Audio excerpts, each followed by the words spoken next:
Yeah. Kindly share so other people can join, right? Sharing to the other platforms. Then.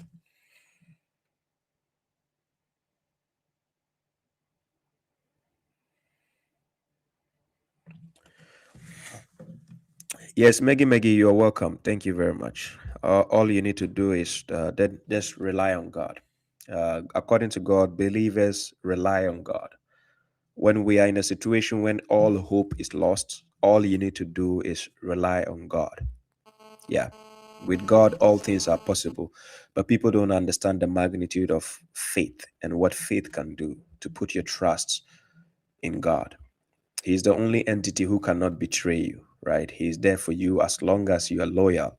As he said in Quran chapter 2, verse 186, whenever my servants ask you about me, tell them I'm near. I answer the supplication of a supplicant when he invokes me. But the most important thing is you have to respond to God. That's what he wants. He wants you to respond. Let's take this scenario, an example. Yeah, Salam Faisal Hussein, my dear brother. Take the scenario of you having children, for example, and you have a good child and the other one is very stubborn. But the good child always heeds to your demands and instructions. You be always available to give a helping hand when the kid needs it. But it gets to a point, the stubborn child, even though it is your responsibility to take care of him or her, you might not be showing that, interest that much to be there for their needs because you already know how rebellious they can be. So this example I'm giving you is God wants us to respond to him. He listened to our supplication, right? But you have to respond to God in order to get him to respond to you the way you want. So we have scenarios, situations. Um, I give an example. I've been to people's aid, right? Even when I went to Ghana, I've been to I've come to people's aid. I've helped people out when all hope is lost, when they thought there's no way out of this scenario. And all of a sudden, I just appeared out of nowhere. And then I'm there to help out, right? I've seen people in that situation. And myself, I've been in that situation, where um when I'm thinking about something and I'm like, oh, there's no hope. But then I'm like, okay, tawakkal to Allah. Let me just rely on God. Then all of a sudden there's a solution. And I'm like, what the hell? That gives you the goosebumps and gives you the reason to believe there's someone greater watching you. Someone, you know, um, um, taking care of you. Yeah, that's what I say. So faith faith works in a way that you have to go with the flow on the direction the faith takes you. So you have to have faith. Having faith is essential. Yeah, having faith is essential in a lot of things that we do because we are not only doing things physically. There's a spiritual aspect of life. It will only take a fool to tell you there's no spiritual aspect of a life, of the life we live in. If anybody tells you there's no spiritual aspect, then that's the biggest fool you are dealing with. If a person will just tell you everything we do is physical, just ask him, can you see your soul? You have a soul, right? Can you see it? No. So talking about soul, this is reality. This is spiritual reality because it's real, even though you cannot see it, but it has to deal with spirituality. So anybody who tells you spirituality doesn't exist, then there's a problem. So yeah, shout outs to all those who are watching the real Mishizi Sniper, Muda Shari, Dawan, Mehdi Muhmi, um, Abdul Ghani, Mazingana. We have Sister Iram, I see you. XFZ18, Marwa 13579, Runway Insight, Adam Muhammad, Jihan's JS, I see you. Greetings to you. Omar Satawur, yes, my dear brother. Abdullah Shakun. Then we have Abdul Majid. We have my elder Sadi Rad. I see you. Greetings to you. We have Risha Green. Yes, I see you. Ride the light. Ride the light. I see you. Greetings to you. Abu Thomas. Yes, greetings. Salam.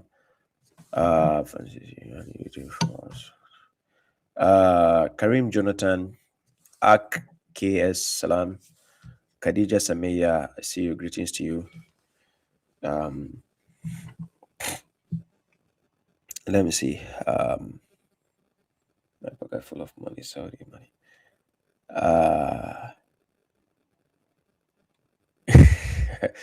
Lamin Toure, yes. James, my elder, yes, my dear brother and elder, James Pan, I see you. Greetings.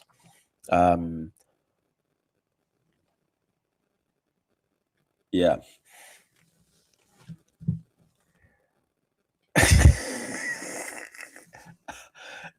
Gian, what kind of comment is this?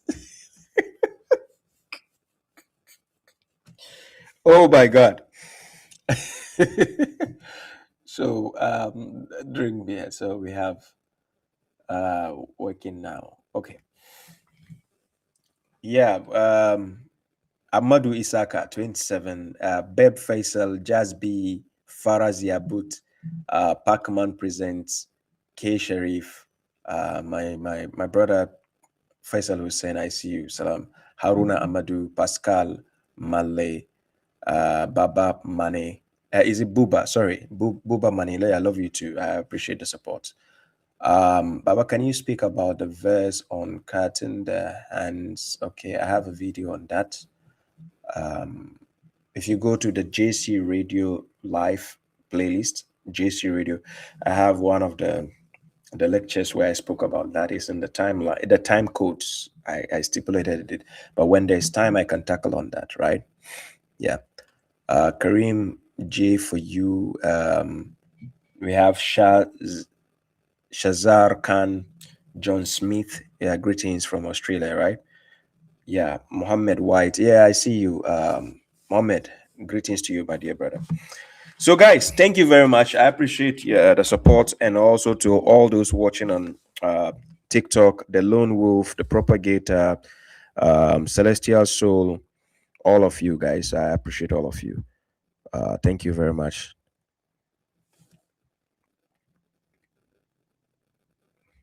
Yeah. Okay. So, shortcut to heaven. Asim Al Hakim gives you the way to go to heaven in a shortcut, right? Whoever says this 3 times after Fajr will enter Jannah. رضيت بالله. So this is how they set their audience abuzz. They confuse their audience with this kind of narrations. It's just ridiculous, you know. Yeah, I see you, my elder Faisal. I see you. Greetings to you, uncle. We have Ben. Yes, brother Ben. Yes, I see you. Salam to you. Thank you. Thank you all for those joining now. I appreciate all of you. Smith S. Smith, thank you all. Can you speak briefly of how to get married according to the Quran? I have a video on that. I have marriage and divorce. The video is on YouTube, right? If you go to the playlist, there's a full lecture of marriage and divorce. It's on YouTube, right? Karim J for you. You can watch it. So this is how they get their audience, to confuse their audience, because in between, after their foolishness for like consecutive times, like 3-4 times, then they bring the notion of, what do you call it? They start bringing the notion of the cheat codes, cheat code. Yes, they bring in the cheat codes. So that is what they do. Yes, I see you. Greetings to you, my brother. Stand with Cliff. Greetings to you. Peace. So the cheat codes are just there. After they fool the audience 1, 2, 3 consecutive times, then they bring the cheat codes. So this is why the mushriks find it so, how will I say, infuriating when we are refuting their arguments. They don't like it. They are like, ahi, because like, who doesn't want cheat codes? Like, tell me, who doesn't want it? Okay, anyways, Quran followers, we don't want cheat codes. But who doesn't want? And any fool will like it, right? Cheat codes, shortcut to heaven. And it's just like in an examination hall. Let me tell you something. In the examination hall, the student who always wants the secret answer, the cheat answers, the cheat sheets, and the cheat codes is always the one who hasn't studied or doesn't learn. Have you noticed that? In the exams hall, the students who are interested in having the cheat codes and cheat answer sheets are the ones who actually don't study, because they have nothing to depend on, right? So in the same aspect, Maggie, thank you very much for the gift. In the same aspect, when you come to the religious ideology, the ones looking for cheat codes are the ones who are actually terrible in Islam. They are very kaput. So they always need this cheat code. Yes, Faisal, my uncle Faisal is not actually a new member, right? He just went to support, but he's not he's really an old member of our this thing. I appreciate the support, my elder. Greetings. So the cheat codes, they always bring it once in a while just to please their fans, their audience, so that the audience will not question the nonsensical things they are saying on the other side. So that they'll be more focused that if you do 1 or 2, 3 these things, you are going to paradise. So just listen to how you go to paradise. It's very easy, actually, according to Asim Halakim. This guy. ربا وبالإسلام دينا وبمحمد نبيا صلى الله عليه وسلم. So these are these 3 cheat codes, these 3 duas you have to just say, and that's it. You are granted Jannah. That's what I didn't say. He said it. Look. Whoever says this 3 times after Fajr will enter Jannah. So if you say this thing 3 times after the Fajr Salat, the dawn prayer, then that is it. Yes. Yes, I appreciate that. My uncle Faisal, thank you very much for the support. Thank you very much. Yes. So if you say these 3 duas, you are granted Jannah. These guys, I don't know if they are the secretaries of God. I think they are working for they are working in God's cabinet. I'm seriously, like I'm so they know how to go to Jannah. Very easy. It's just the cheat code. Is very easy, I tell you. So that is why this guy would say he drinks beer. Yeah, and he's proud of it because he knows the cheat code he can use to go to paradise. It's very easy. Okay, let's go. رضيت بالله ربا وبالإسلام دينا وبمحمد نبيا صلى الله عليه وسلم. I am satisfied, I'm content with Allah as my Lord, with Islam as my religion, with Prophet Muhammad as my messenger. This content makes you a Muslim, qualifies you to enter Jannah. That's it. That's it. So it is not your actions that qualifies you to Jannah, ladies and gentlemen.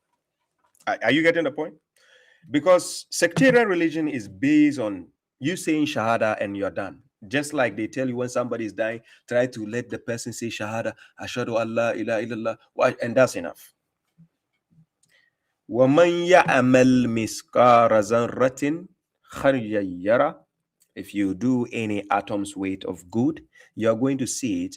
If it is shar also, yara, you're going to see it. So both good and bad, it's a scale, it's a mizan that is given to you that will be weighed.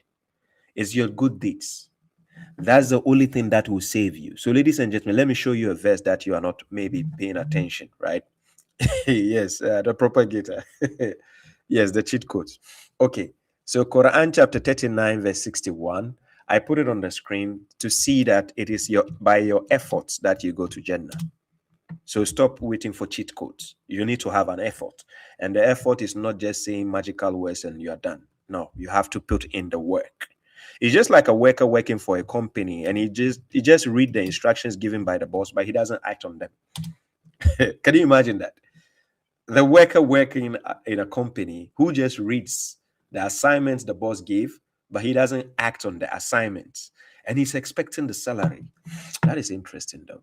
And that is how the psychology of the mushriks actually work, and is mesmerizing. Let me maximize this bigger. Okay, so here, this is the verse. So on the day of judgment, this is what is going to happen. When you read the context, let's go above, right?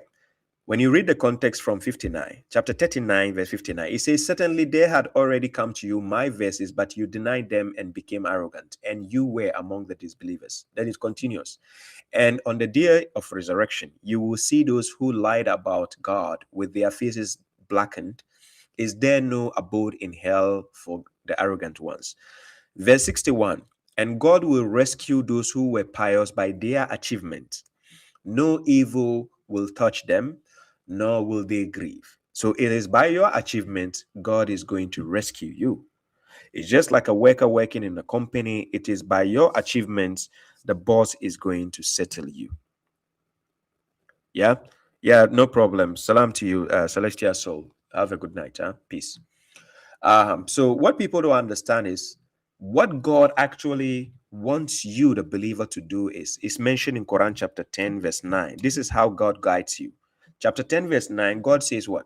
Indeed, those who believe and do good deeds, their Lord will guide them with their faith.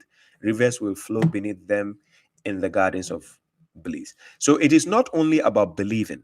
You just say, I believe in God, and you say words and you are safe. No, it is also by doing the good deeds, and the righteous deeds have been stipulated in the Quran. When you go to Quran chapter 2, verse 177, birra, righteousness, right?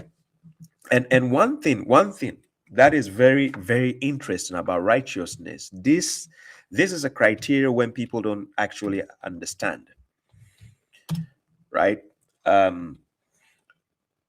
Let me give an example, right? So Quran chapter 3, verse 92. You will never attain righteousness until you disperse from what you love. And whatever you disperse of anything, then indeed God is aware of it. Right? Now, here, I tell you one thing. This is very, very interesting. God says, never, you will never attain righteousness until you disperse from what you love. And whatever you disperse of anything, then indeed God is aware. This is just one element of righteousness. It's a package. It's not only this, depending on this. But it tells you in the package of it, this plays a major role. And I'm going to show you the verse to show you how this plays a major role. Because when God says, establish the Salat and give charity, it's a constant thing you do to help because of your livelihood and what you gain. Establishing your Salat is what gets you closer to God constantly. Then giving the charity is what builds humanity. What because it's not God you are giving, it's just a loan. You help somebody and God gives you in different ways. And one of the things I've noticed based on righteousness is sometimes I'll be in a situation. Let me give you another verse pertaining to this same verse, chapter 3, verse 92. I'm giving you a verse pertaining to this, the birra, about righteousness, right? So now I take you to Quran chapter 2, verse 177. I want to show you something. So in Quran chapter 2, verse 177, this is what God says. So God says, just a second, it froze, yeah. God says, righteousness is not to turn your faces towards the east and the west. So it is not by just doing a ritualistic act of something. No, that's not righteousness. But righteous is one who believes in God. That is number one. The last day, the day of judgment, the angels, the book, and the prophets, and gives money upon love for it. Listen carefully. And gives money upon love for it. You give it based on love for it. You are not giving it because you have been shackled or taxed. No.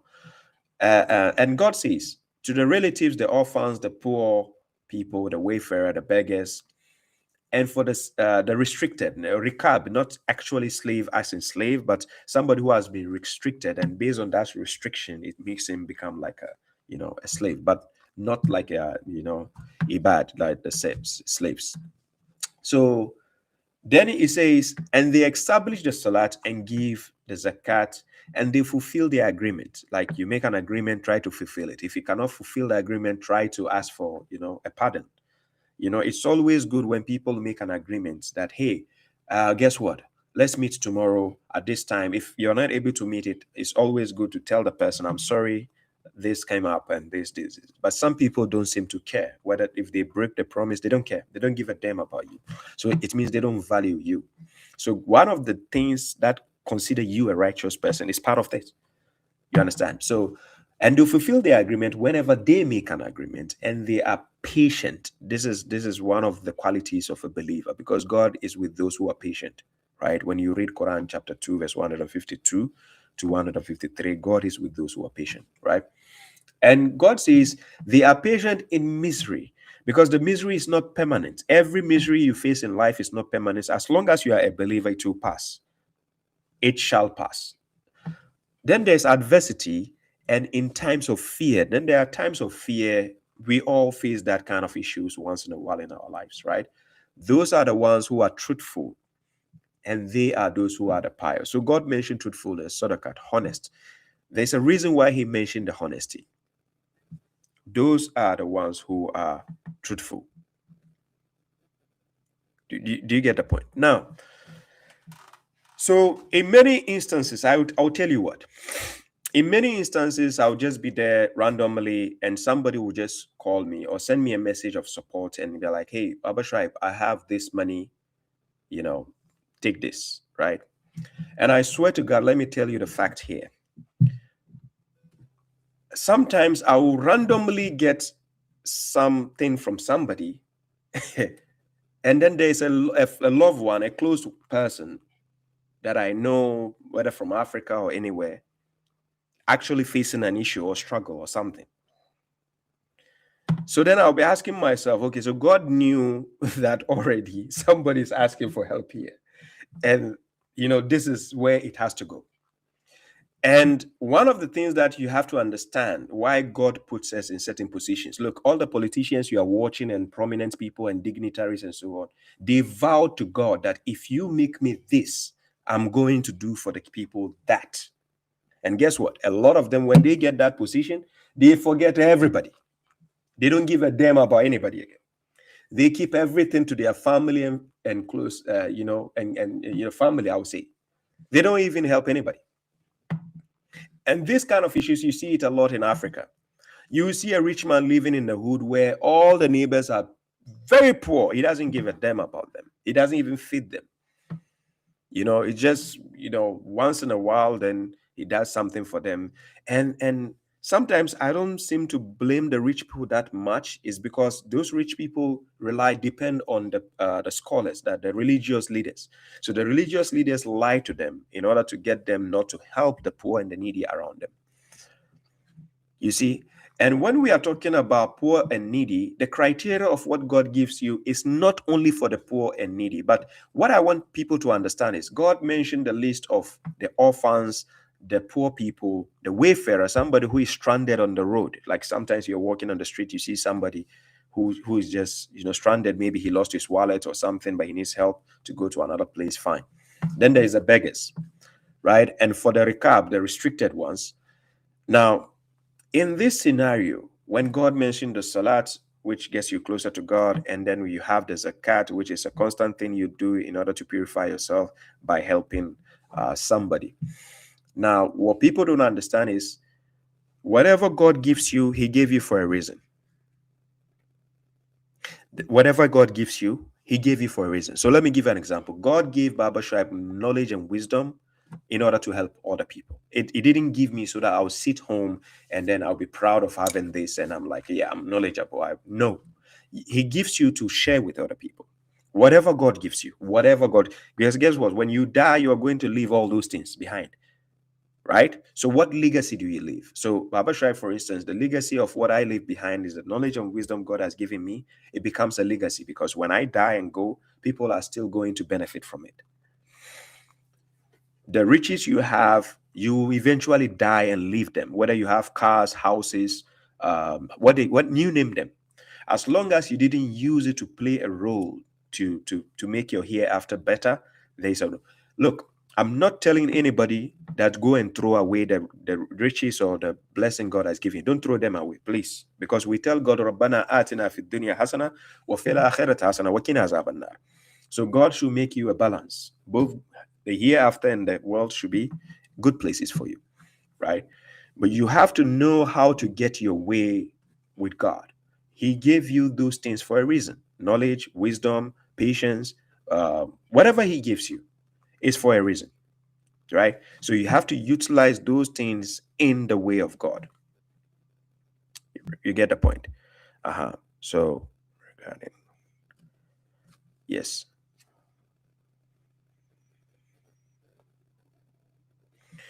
So here, yes, I agree with you, Faisal. Let me see. You are welcome to all the questions. Yes, I see you. Zuleika Hussein, see you. Greetings to you. Salam. Rizal Zanda, salam to you. All those who are joining now, thank you. You're welcome. I believe they copied the shadow. Okay. Yeah. So let me go back to the main this thing. Okay. So many a times, what people fail to realize is when we are talking about righteousness, you have to be in a situation when you are willing to do good based on what you know you get for your faith between you and God. You know what you are looking for. You are doing good not because somebody wants you to do. No, it's because God, between you and God, what you want, right? And God is rewarding you both in the world and in hereafter, not just in the world or in the hereafter. He both. You get a reward from it for it. And I keep telling you, I've been in scenarios whereby, especially when I went to Ghana last year, I've been in scenarios where I will go to help the old people.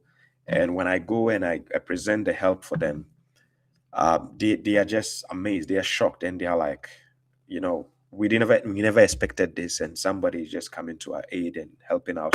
And when we go to help them, it is not only we are providing them with food items. No, we have a lot of them based on the situation they are in. We provide them with financial assistance. If it has to be with their rent, if it has to do with electricity or other utility bills or things, we come to their aid.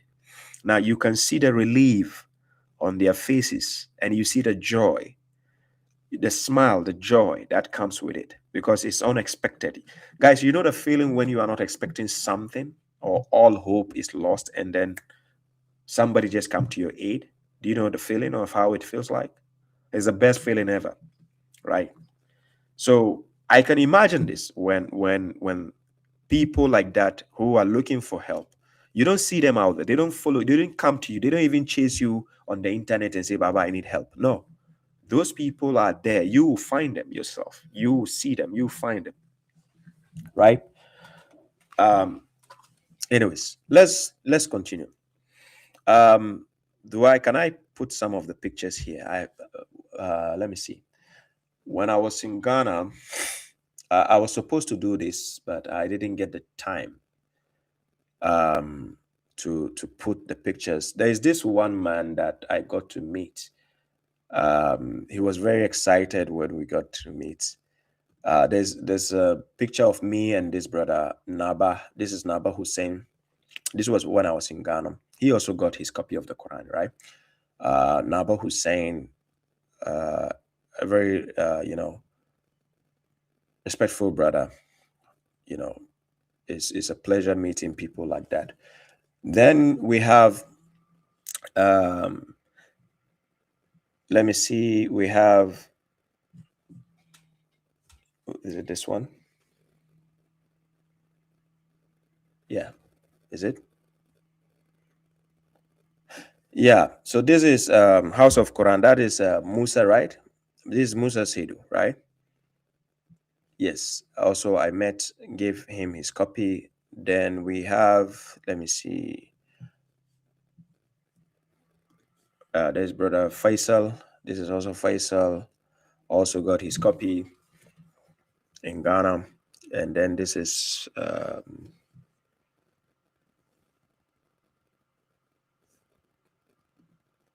this one. Where is it? This this one. Okay, I don't know. I can show it maybe, right? My dear elder, I don't know if he's watching right now, but if he's watching, then I know he'll be excited to see this picture. So that is my dear elder. He actually, I paid a visit to him and his family at home. That is my dear elder here, Mr. Sadi. You know, also got his copy of the Quran.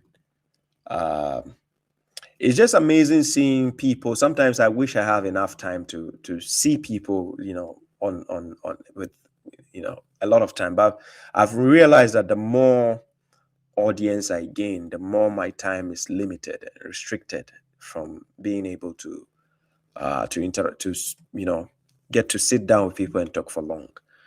It becomes very difficult, right? Um, so if Alhaji Hatal Mahmoud is watching, I also went to meet his brother, his elder brother in Ghana, Futa. This is an organization who are doing also their help to giving a helping hand to some of the people in the community with their educational issues or other issues also. Then we have my dear brother here. Let me see. Yes, my dear brother Abdul Jalil, right? Also that I met, got his copy. Um, I think some of the pictures I still need to add them because I'm not done putting them from the photo file. And this is brother Wazir also, who I met, got his copy. And I met with who? Let me see. Um, Tawfiq Ibrahim, right? Yes, Tawfiq also got his copy. Then we have okay. This brother already got his copy. This brother already got his copy. So unfortunately, when we took the picture, he wasn't holding his copy in the hand, but he already also got his copy. That is Tikas, another brother from Nima, and we have. Let me see. Um, is it Mubarak Ismail, right? Where is it? Okay, yeah, I met him and his brother. I don't know which of the pictures I can put, which is, yeah, this, he and his brother, these two amazing guys. They actually, when they came looking for me, unfortunately, they had to wait for me. And, it was, I felt bad that they had to wait for long, but yes, they actually waited for me till I came and got to meet them. But it's sometimes time is the issue, but it's a pleasure getting to meet all these people. It's a wonderful experience for me. I just felt like that I wish there is enough time to do all this, to meet up with people. So I found out that whilst I was in Ghana, getting the time to do the conference was no more possible because the time was limited for me. So I couldn't get the chance to organize that on time. But yeah, then there is oh yes, yes. When I was coming back from Finland, I did a transit in Amsterdam, and I met brother Abdul. I met Abdul. I met my dear brother here. So let me see. Is it this one? Yeah. Oh, this is the other picture. Let me put the better one here. This picture here.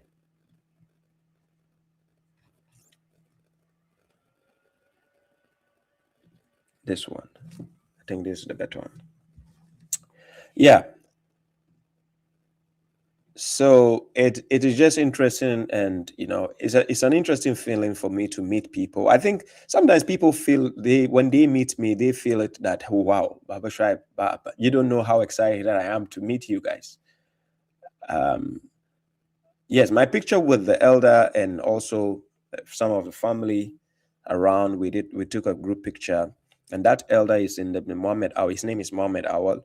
He's been wanting for us to meet for how many years. We tried meeting since the time of Corona. I think I have a single picture with him. So let me see. I can put it here.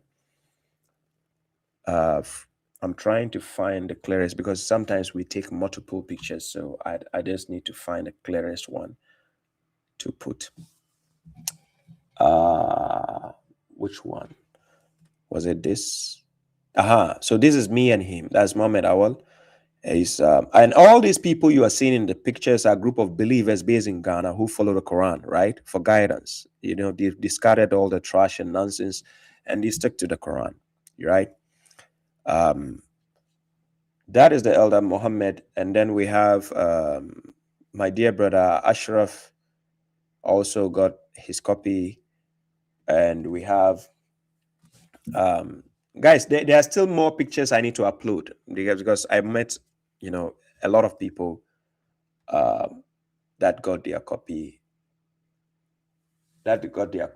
And let me see, my dear brother also, Abdul Razak, also got his copy. Then we have another Abdul Razak, also got his copy. Yeah. Then let me see. My brother, this King Hassan, I have a picture with him. No, before King Hassan, I have a picture with this guy. Let me put, if I have it here. Which one is it? Yeah, is it this one? Is it this? I don't know. Is it this one? Yeah, so this is Salman Faris, also got his copy. Yeah,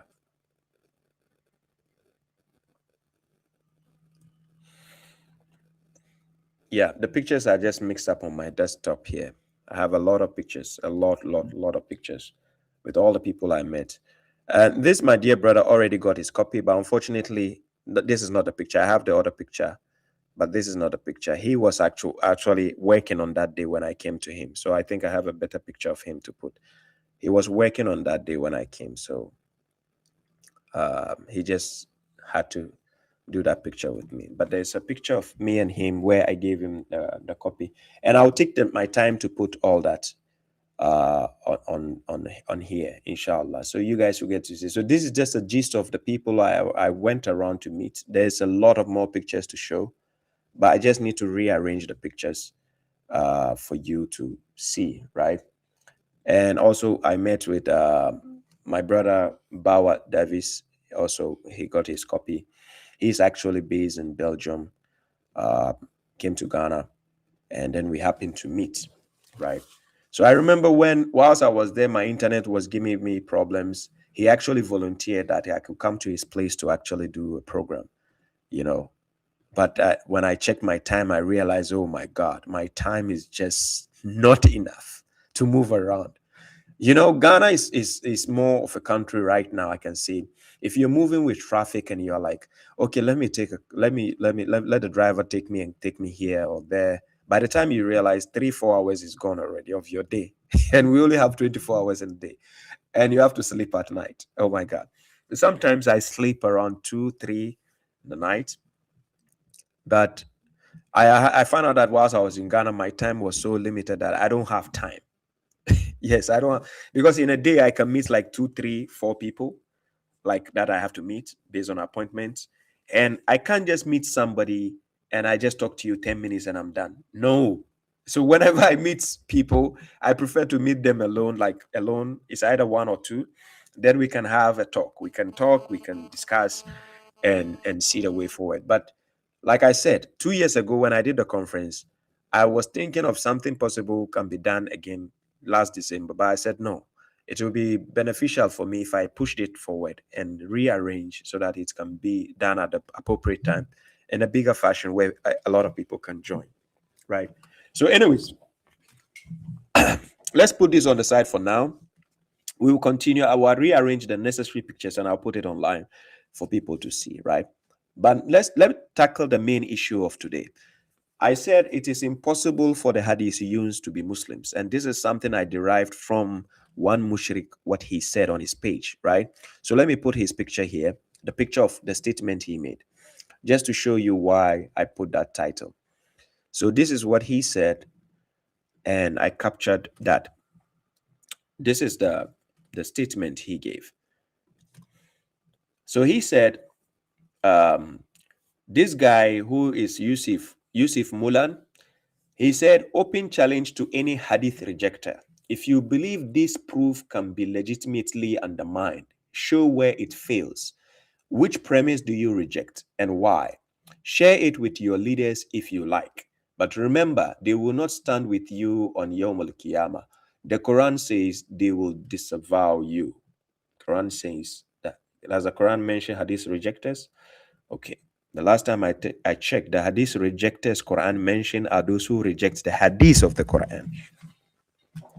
Yeah? Yes. Salam to you, Sheikh Samsung, right?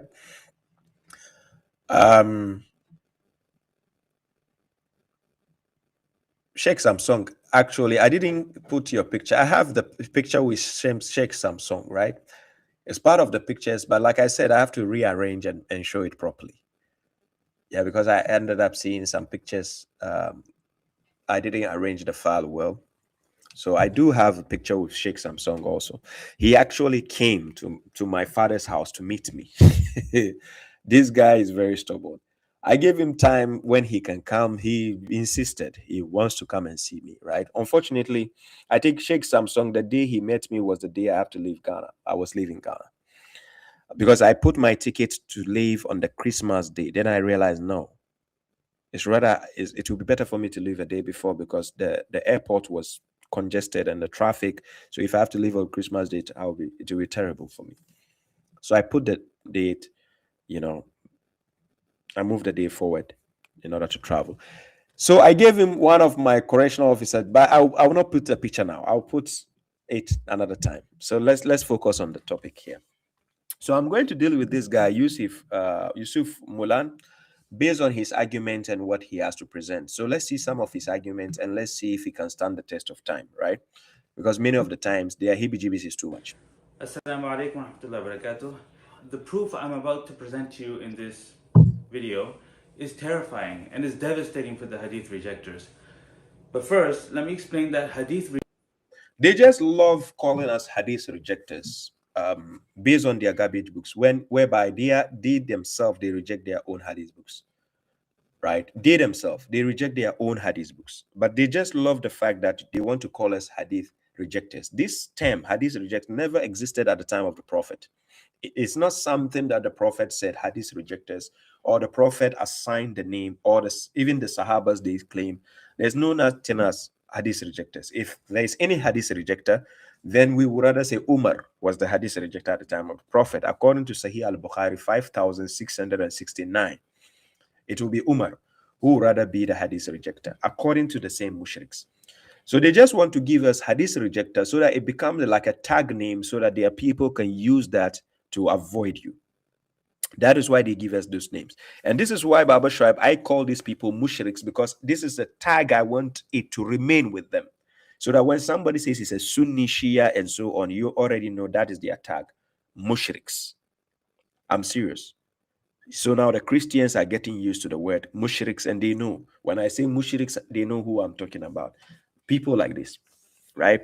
So they twist everything they say. They are not consistent with everything they say. And Baba Shoaib is going to prove to you how they are not consistent with every argument they present, right? Yes. Thank you very much, Faraz Yabut. I appreciate that. Yeah, Bilal, Jibril, I see you. Salam. Salam to all those who are joining. Christian F, all of you joining now. Greetings to you all. So this guy is making a statement. Rejection has been around for well over 100 years. He says Hadith rejection has been around for well over 100 years. That's a lie, because you, the Sunnis yourself, you reject Hadith. You are the biggest Hadith rejectors.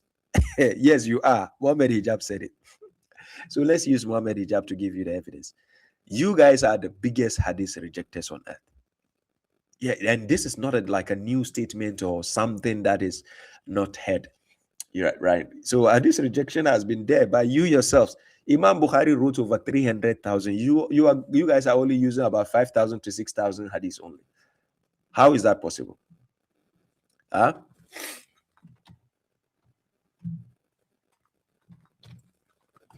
How is that possible? So let's use Muhammad Hijab himself saying they are the biggest hadith rejectors, right?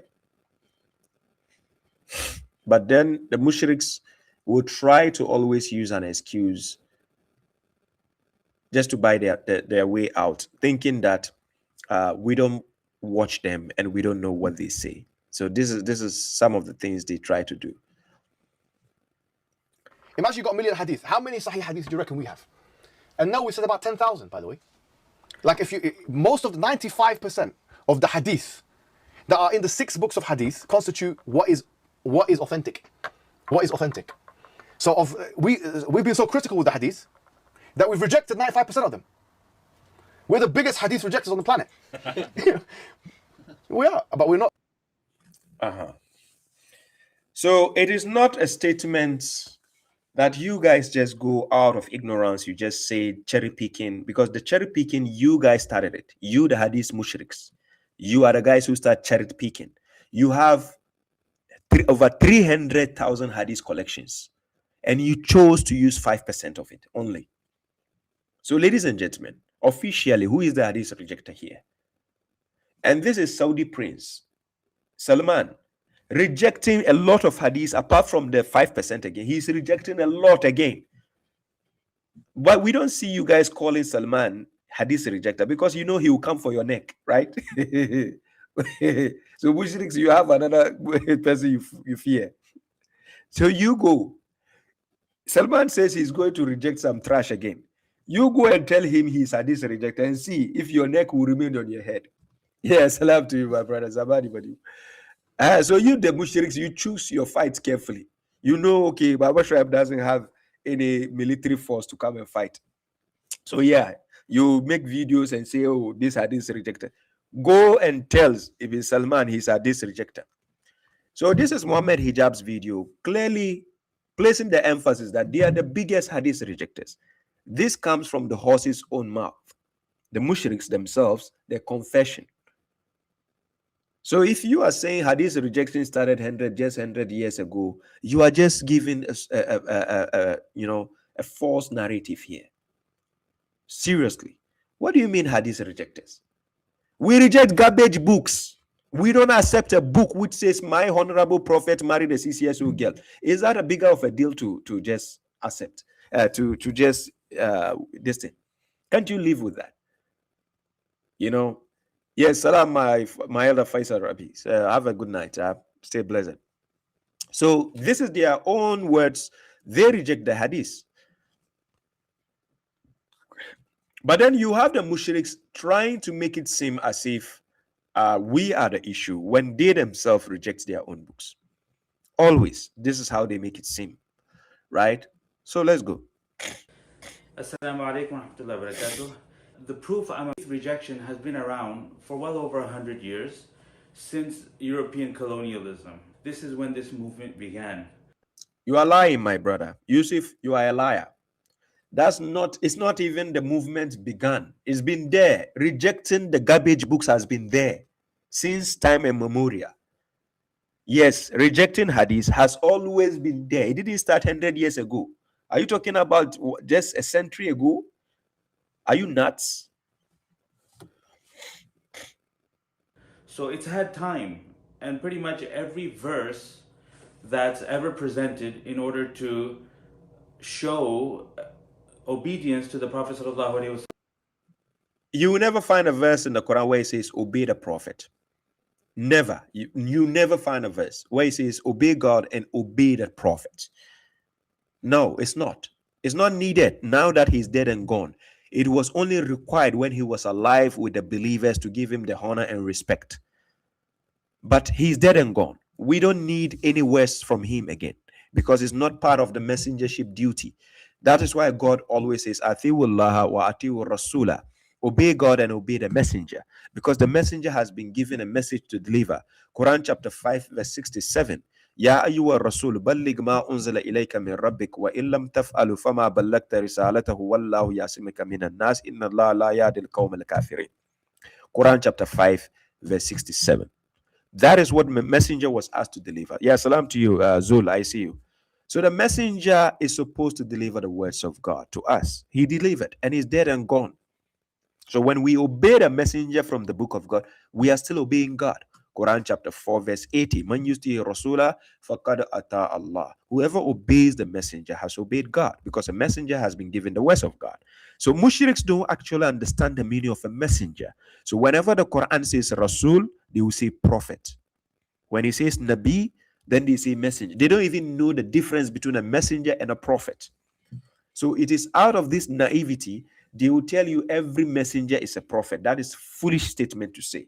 Quran chapter 22, verse 75, God chooses messengers among the angels and the people. So are you saying angels are also prophets? Damus. Is wajib and it's necessary. These people, they have canned replies and they have canned responses to any verse that a Muslim would quote to them in order to prove to them that following the Prophet ﷺ is part of. No. Arguing with a verse that a Muslim will quote. No, Muslims don't quote such verses to us. It's mushriks who quote verses out of context to us. So mushriks like you, when you quote verses, you don't deal with context. And when we try to fix your brains with context, it becomes a problem, because you think we are throwing your scholars under the bus because of the garbage books they wrote.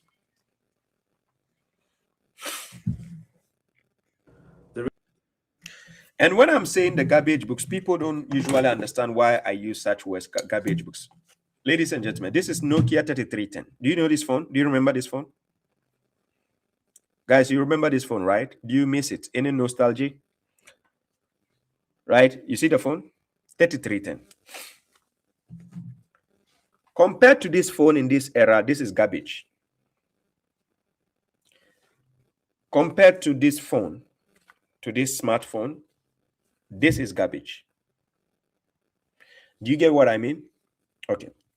This is outdated. It's garbage. It doesn't have Wi-Fi. So, ladies and gentlemen, this compared to this is garbage now. Maybe at the time when it was, it was functioning, yes, it was something, right? But now it's trash. That is how the knowledge of their scholars work, of their scholars, like the Ibn Abbas, the Qurtubis, and so on. That is how their knowledge is outdated. You understand? So, and pay attention to this analogy I'm giving.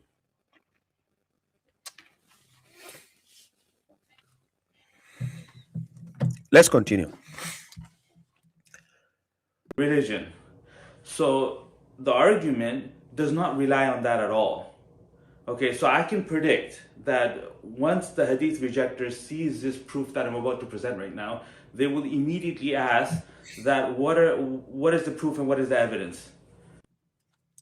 Bring it on. We are waiting. They'll ignore the argument that I just presented and they'll ask for verses from the Quran. Because that is the book of guidance, the Quran, dummy. We ask you for verses from the Quran because that is the book of authority. That is the Quran, the book of God. Shahrul Ramadan allazi unzila fihi al-Quran hudan lin-nas. It serves as a guidance for mankind. So if I'm a believer in God, I need to ask, what did God say? Because according to Quran chapter 2, verse 38, God says, go down, descend all of you. When guidance comes from me to you, whoever will follow my guidance will never fear or grieve. How is this a rocket science?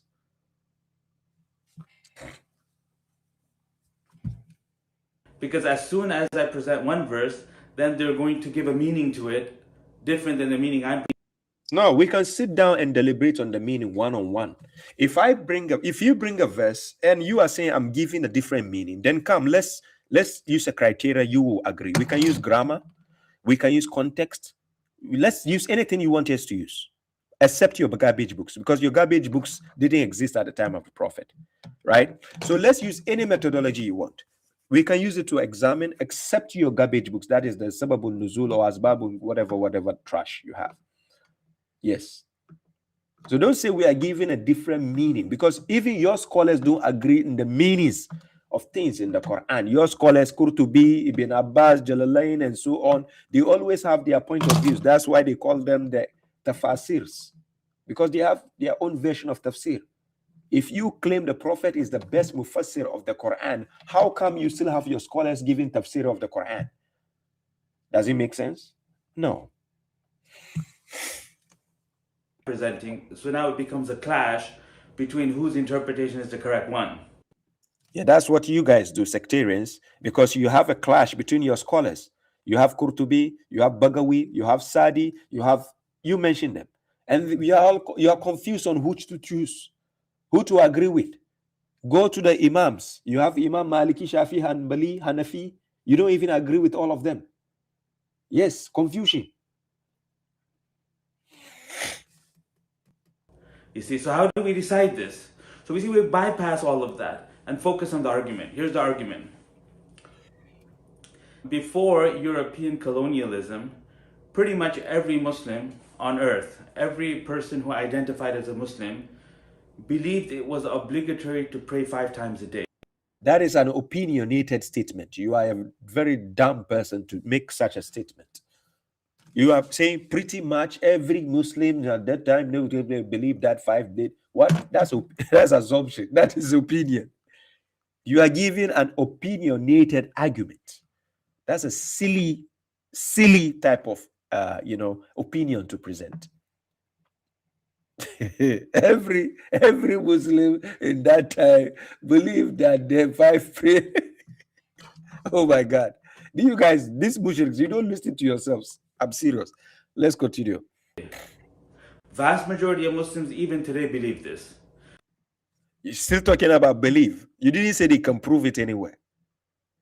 Believing, oh my God.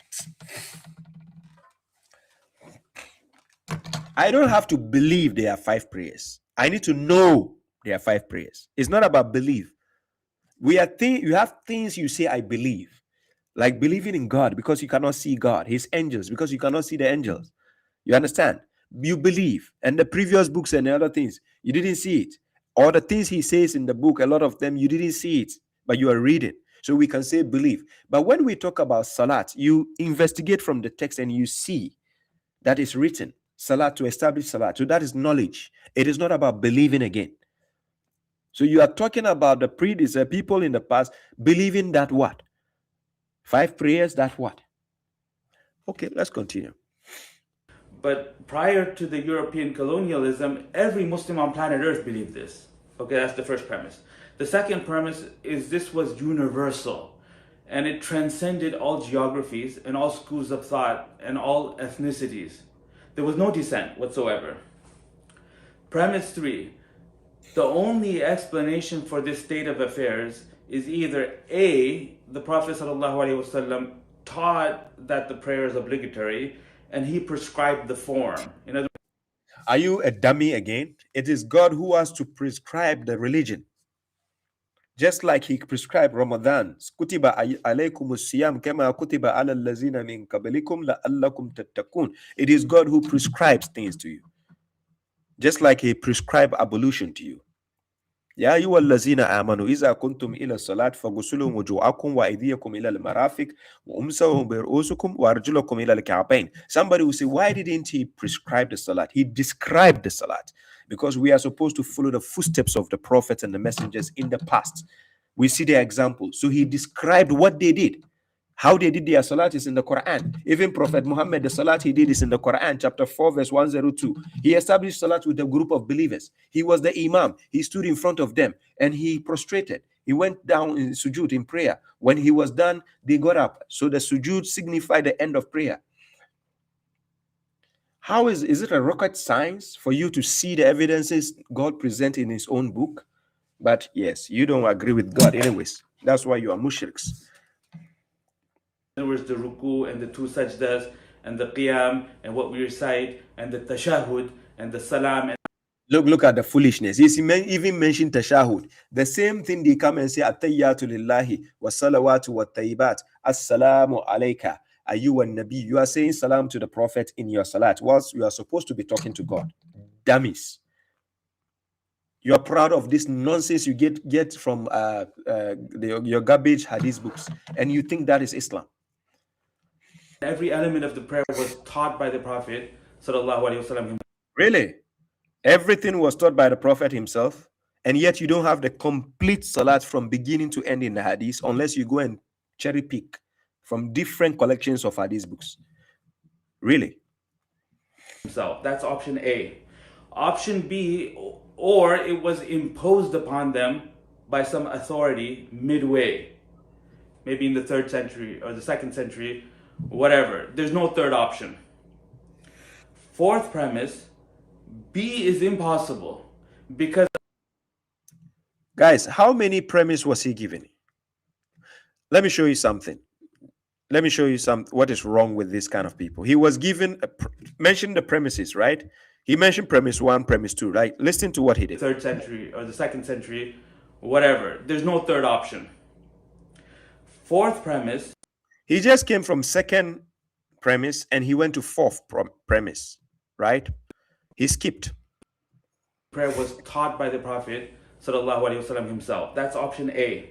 Option B, or it was imposed upon them by some authority midway, maybe in the 3rd century or the 2nd century, whatever. There's no third option. Fourth premise, B is impossible because a continent-wide civilization, for them to be forced into adopting prayer, something that's public and done in a ritual way publicly, and the entire ummah, for them to accept it without there being any documentation of this imposition that has been imposed upon them. In other words, we should be able to say that in this year, so-and-so authority thrust on the Muslim ummah that they need to pray 5 times a day. This would be a fact that would be well documented. This is a sheeple type of mentality. Because nowhere in the Quran will you see the evidence of statement being asked to the Prophet, yes, alunaka anis salat, when they ask you about the salat, when they ask you what they should do in the salat, when they ask you what they should say in the salat, because it is not a required form. It is just basics that you can do. We know standing is part of salat, rukun, sujud, you bow down to prostration is part of salat. Then the other things which you have to say is not binding. It is between you and God. That is why you will never find a statement where he says, when they ask you about the salat, it is you guys making this an issue when God never made it an issue. What is wrong with these bozos? In human history, and we would see resistance, and we would see defiance, and people would say, no, this is not what the Prophet, peace be upon him, sallallahu alaihi wasallam, taught. So there would be violence as a result of such an imposition. So none exists. Premise 5, the Quran does not prescribe the form of the prayer and doesn't say to do the ruku and the 2 sajdas. So therefore, when every single Muslim on planet Earth, up until European colonialism, and the vast majority of them. So if let's use your reasoning here. Let's use his reasoning. If the Quran doesn't prescribe those 2 prostrations and 2 rukus and so on, then who asked you to do it? Ladies and gentlemen, if the Quran never instructs what you, Yusuf, Mulan is claiming, then the question is, who asked you to do it? Who?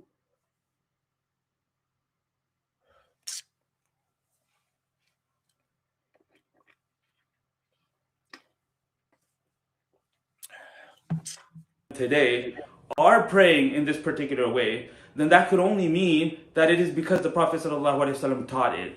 So anyone who rejects the prayer, the Muslim prayer, is effectively calling the Prophet ﷺ a liar. It's no different. Hey, guy, hey, why? Oh, these people, where do they buy their brains from? For God's sake. Hey, you are building a premise and based on assumption, not fact. You are building an argument based on assumption, not fact. Then you said everybody who rejects the prayer, that prayer which is based on assumption and not factual, anybody who rejects that is what? Oh my God. These guys, I don't know. Are they from Earth? Were they born here? No wonder they don't want to have a civilized dialogue with us one-on-one. They'd rather stay far away and throw stones. This is what baffles me, right? Baba Shuaib makes himself available. My phone number is that. I swear to God, all these mushriks, when they come under my platform, the ones making content, if I give them requests, they will never hop on. They will never hop on. I'm serious. Baba Shuaib is going to shut them down with intellect. Thanks to God for the favor he has given me. Wallahi, they are bozos in terms of reasoning. Their mind is wayward. Look, guys, if you don't understand what I'm saying, go and watch my dialogue / debate with the guy whose photos the Ahmadi, the religion of peace and light. The guys who say there is Imam Mahdi. Go and watch my dialogue / debate with him. You go and watch. In order to prove to you how bozofied these people are in their logic, in their head, I think the cap they wear, this is why Baba Shuaib, I wear the 50-cent cap, because I think this cap they wear is blocking their brain. And it doesn't make the brain work properly. The cap they wear on their heads, seriously, is blocking something from entering into the brain.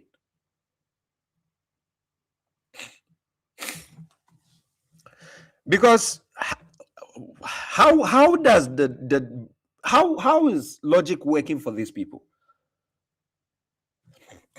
I said, go and watch my dialogue. You get to understand what I mean. If you watch my dialogue with that guy, the Hussam Bozo, go to my playlist with Hussam Bozo. You get to understand what I'm saying.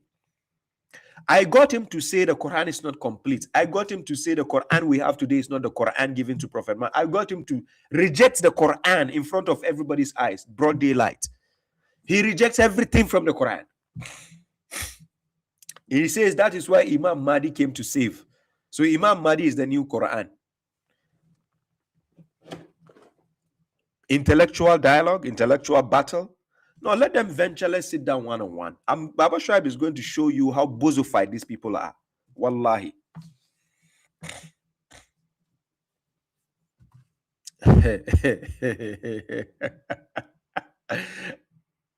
Yes, Umar Zataur, yes, that is true. Yes.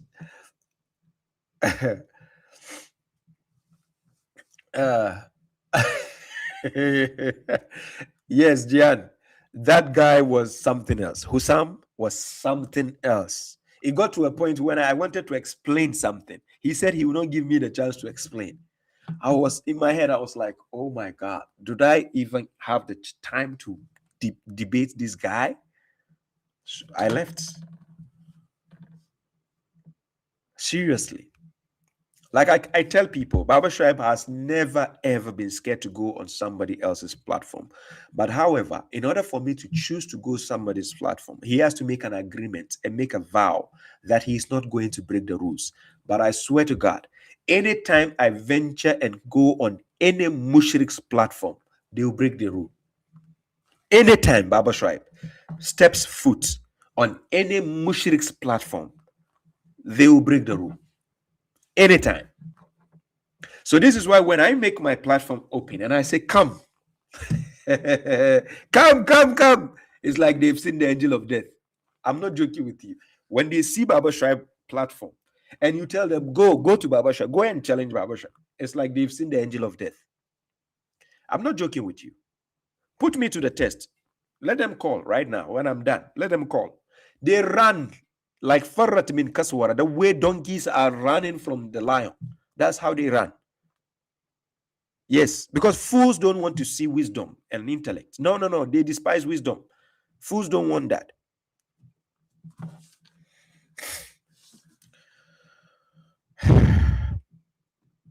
Ravi says facial expressions. Yes, they made me learn that by force. Yes, Ravi, peace. Okay, so let's continue. He's saying that it's like looking the Prophet ﷺ in the face and saying that you misled the ummah. Hey! Hey! Hey! When are we accusing the Prophet of misleading the people? Hey! Why? These mushriks. When we don't agree with you, mushriks, doesn't mean we don't agree with the Prophet. Because remember, Ibrahim was set as a leader for mankind. Quran chapter 2, verse 124. He was appointed as an imam for mankind, including his descendants, all those to come after him. Abraham was made the leader, the imam. For those who don't know, let me put it on the screen so that you know about the verse, right? Some of you don't know about this. So let me put Quran chapter 2, verse 124.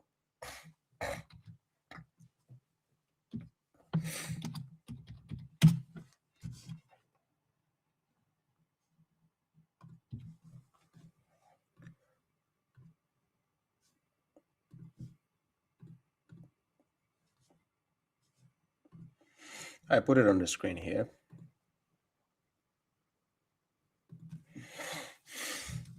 So this is what God says. He says, when Abraham was tested by his Lord with words, and he fulfilled them, God said, indeed, I will make you a leader, imam. Qala inni ja'iluka linnas imama. God says, I will make you a leader for mankind. Then Abraham said, what? Qala wa min zuriyati. And also, that is for of my descendants. Is asking God, will you make me still a leader also for my descendants, meaning I'll be an imam? Then God says, my agreement will not reach the transgressors. So meaning it will reach his descendants, but it will not reach transgressors. So if you are a transgressor, Ibrahim can never be your leader. This is why the mushriks will never call Ibrahim as their leader. When we, the one who follow the Quran, says Ibrahim is our role model, our leader that we follow, it's a heavy thing for them. Then they call you a kafir. How can you be in Muhammad's time and you are saying you are following the millat of Ibrahim? You are a kafir. We are following the sunnah to Nabi, sunnah of the Prophet. Well, the Prophet himself said we should follow Ibrahim. These dummies and bozofied people don't even know. Quran chapter 3 verse 95. See what Abraham said. Muhammad said. Quran chapter 3 verse 95. Prophet Muhammad himself, who was guided on the footsteps of Ibrahim, he himself said this. Right? In Quran chapter 3 verse 95, Kul Sadaqallahu, he says, God has told the truth. So follow the creed of Abraham the Orthodox, for he was not of the what? Idolaters. This was Messenger Muhammad himself who was asked to tell the people this statement. So we claim we are following the creed of Abraham because he was the one made as a leader for mankind. There's somebody who said, then what is the role of Muhammad as a messenger for us? His role, first of all, started with his people. Then his role as a messenger transcended to us. It got to us. Quran chapter 7, verse 158. When the messenger says, Ya ayyuhan nas, inni rasulillahi ilaykum jami'an. Quran chapter 7, verse 158. I put it on the screen. Chapter 7, verse 158. Yes, this one. He says, "Oh, you mankind, cool. Ya you and nas, inni rasulillahi ilaykum jami'an." He says, "Say, oh, you mankind, I am a messenger of God, not a prophet of God to us all, but a messenger of God to you all." So he was rather a messenger to all of us, but not a prophet to all of us, because a prophet only comes to his, group of people that he is with at the given time when he was alive. But as a messenger, this message is to all of us. So he has delivered the Quran. That's why the whole world we have the Quran, because it's a message to the world, right? So he has delivered that as a messenger, and we are only we, the ones alive now, we are only exhorted to obey him as a messenger. Obey God and obey the messenger. That's all God said.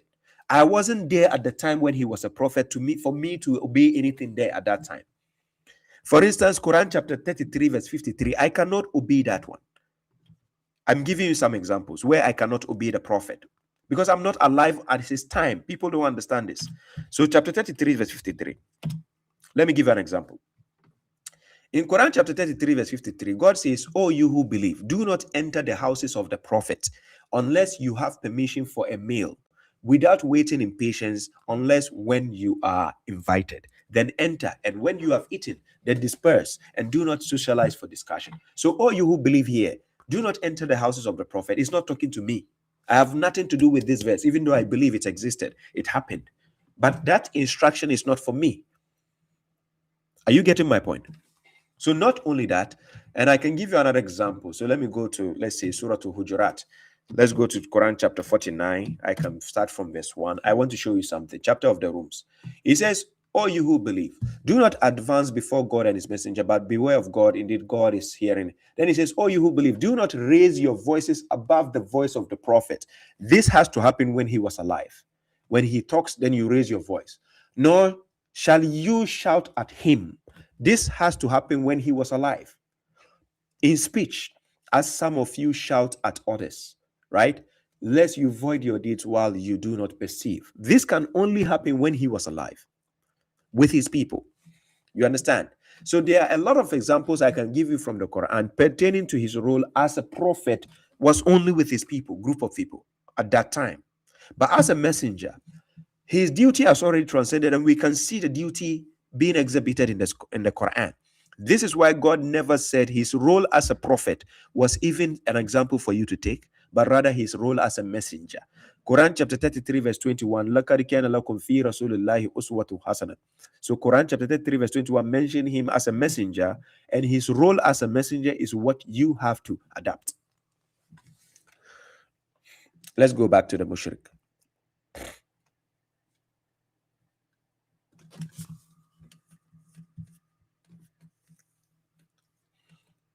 And you imposed upon people something that God did not impose, and such a person cannot be a Muslim.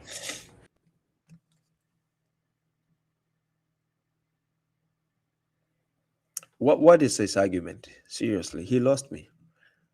And any methodology that leads to such a result must be kufr.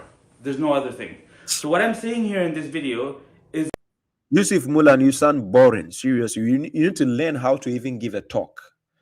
And what baffles me is a lot of you like this, you have degrees, you have PhDs and whatever. That is what baffles me. Seriously. What you go to, you get your degrees and PhD in nonsense. You don't even know how to give a speech, a talk, reasonable talk for people to listen to you.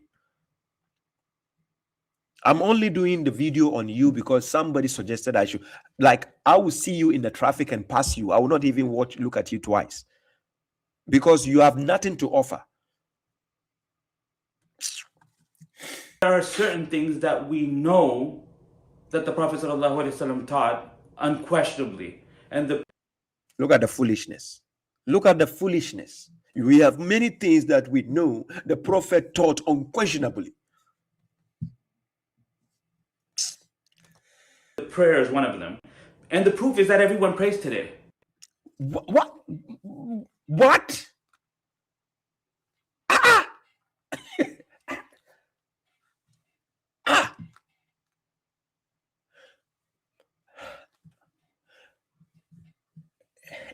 So the proof, the Prophet taught, so the proof is everyone prays today. That is your proof.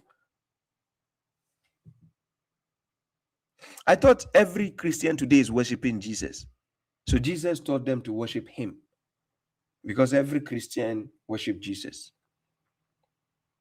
Hey, these mushriks. Hey, seriously, I don't know how their brain works. For real. For real. The proof that the Prophet ﷺ taught the prayer is the fact that everyone prays in a consistent way. Hey! So that is the proof that the Prophet taught the prayer. Hey! Face the Qibla, they do the Allahu Akbar, they do the Fatiha, the Surah, Ruku, two. What? Oh my God. Who gave birth to these people? Seriously. Guys, in Sahih Muslim 1207, the Prophet prayed and he did not face the Qibla, the Kaaba as a Qibla. According to their own Sahih Hadith, the Prophet prayed without facing the Kaaba as a Qibla. He didn't face the ritual Qibla they keep saying. Yes, write it down. Sahih Muslim 1207, right? He prayed without facing the Qibla. Yes, according to their own Hadith book. He prayed without facing the Qibla. So write it down and show it to the mushriks themselves and tell them this is your prophet. According to your Hadith, he prayed without facing the Qibla. Right? Sahih Muslim 1200 and what? 7. I can put it on the screen. Let me open it from here. Sahih Muslim 1207. I open it. Just a second.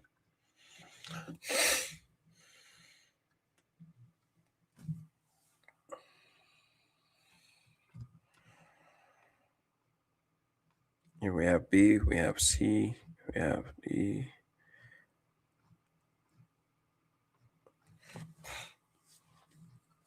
Sahih Muslim 1000. Just a second. I want to put it on the screen so you guys will see it. So Hadith collection, Hadith books. Let's go here. Other books.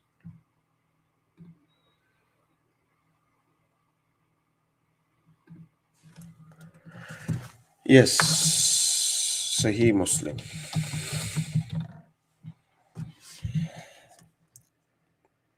In this folder,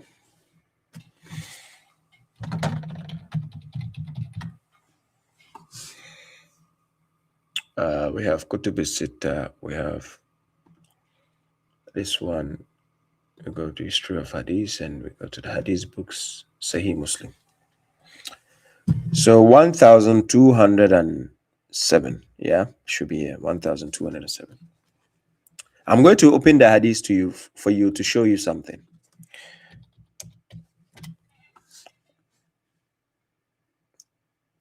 Put it big enough. Yeah, I want to show you the Hadith. So you see it for yourself and you know what is going on by the mushriks themselves.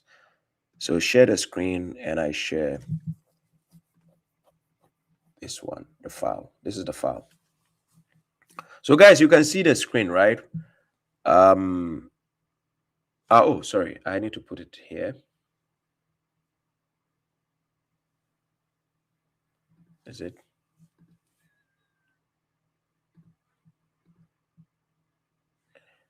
Oh, why is it done? Okay, 5, 4. I'm trying to share this.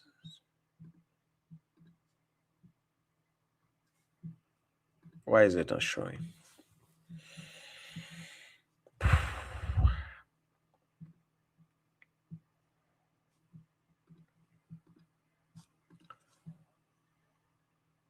Yeah, this one, hide. Yeah, 12.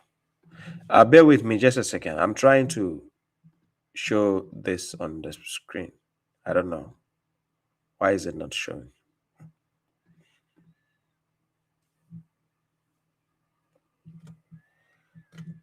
Sharing a window. It doesn't show. I try again one more time. I'm trying to share a particular window to you guys. I don't know why it is not showing. Screen share. This one. Now it shows. Yeah, this is the hadith. It's Sahih Muslim 2000 at 1207, right? And I maximize it for you to see. So this is the hadith here.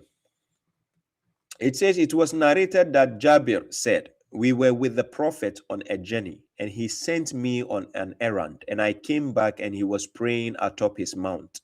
facing in a direction other than the Qibla. I greeted him and he did not respond. When he had finished, he said, "Nothing kept me from returning your greeting but the fact that I was praying." Guys, do you see? He says, وَهُوَ يُصَلِّي عَلَى رَاحِلَتِي. Then he says, وَوَجْهُهُ عَلَى غَيْرِ الْقِبْلَةِ. His face was facing other than the Qibla, but he was praying. This is their own hadith book, right? That the Prophet himself was praying without facing the Qibla. This is what we call contradiction. This is what their book does. Today it tells you this, and tomorrow it tells you that. That's what we call contradiction. And God says, whatever is not coming from him, you find numerous discrepancies and contradictions therein. And that is what their book is about. This is actually a book, right? That is the soft copy of what? The Sahih Muslim collections. If you need those collections, you can write me a message on my WhatsApp number, my public WhatsApp number. I will send you Sahih al-Bukhari and Sahih Muslim collections, the volumes. I have all of them. I can send you. It is Sahih Muslim, not Sahih Bukhari. Sahih Muslim 1207, and it clearly says that the Prophet prayed without facing the Qibla. Yes. I'm not the one saying it. Their own hadith says it. Yeah, salam to you, Basman Tunas, right? So let's continue. I take you back to the other video and I put this down. So the other video again, where is it? That is, I was on minutes 5, right? So in minutes 5, I take it back again. Assalamu alaikum wa rahmatullahi wa barakatuh. The proof I'm about to present to you in this, that person cannot, a congregation is preceded by a adhan. So anyone who rejects any of these public practices is effectively saying that the Prophet ﷺ lied. And a person like that, forget about the prayer. Your argument is still based outside the Quran. What baffles me is mushriks don't always have argument based in the Quran. Their argument is always based outside the Quran. How do you know the Quran is from God? How was the Quran preserved? How did the Quran get to you? Like every argument they have, it's outside the Quran, not based in the Quran. Even the toothstick, like the miswak, we have the highest degree of certainty that the Prophet ﷺ praised it. I'm not talking about one single hadith and one report, because it's possible for a narrator to make a mistake. And it's also possible for a single God have mercy upon us.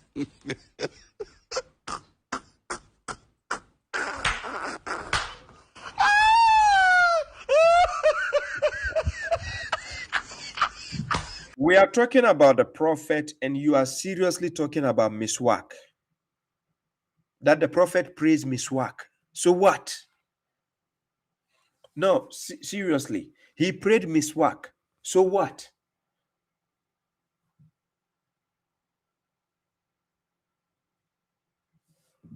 Is that supposed to be part of guidance to God or something?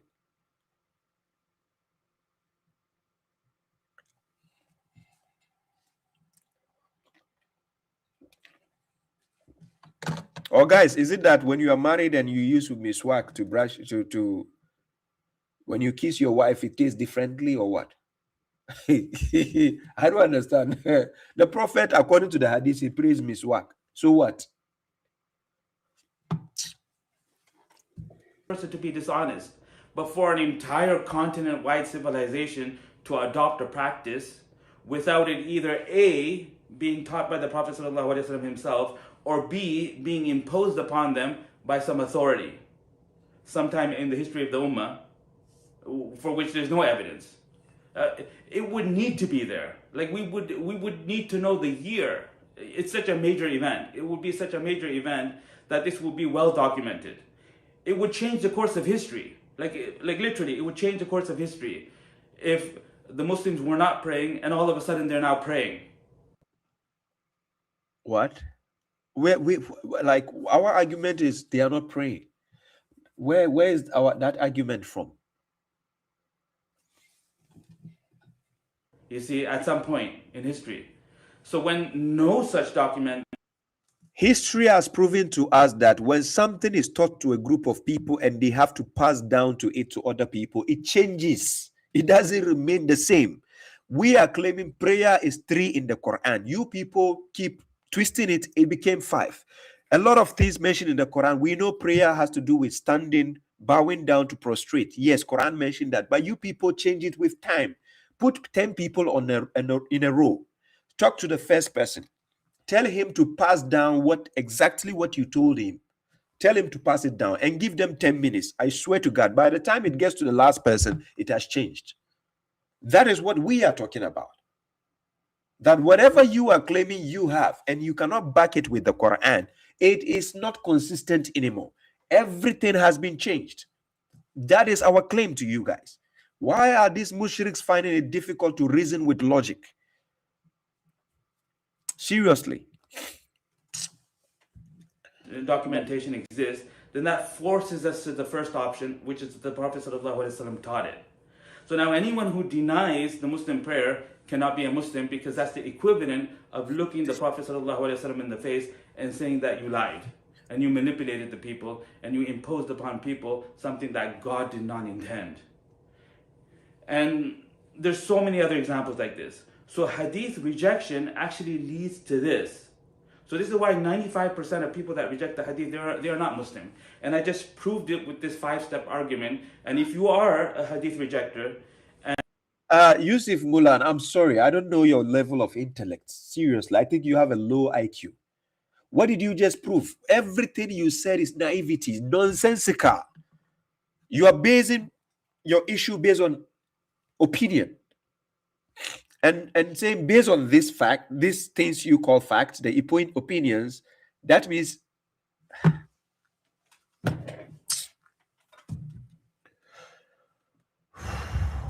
whoever judges by not what God has revealed, then he is a kafir. You are a kafir.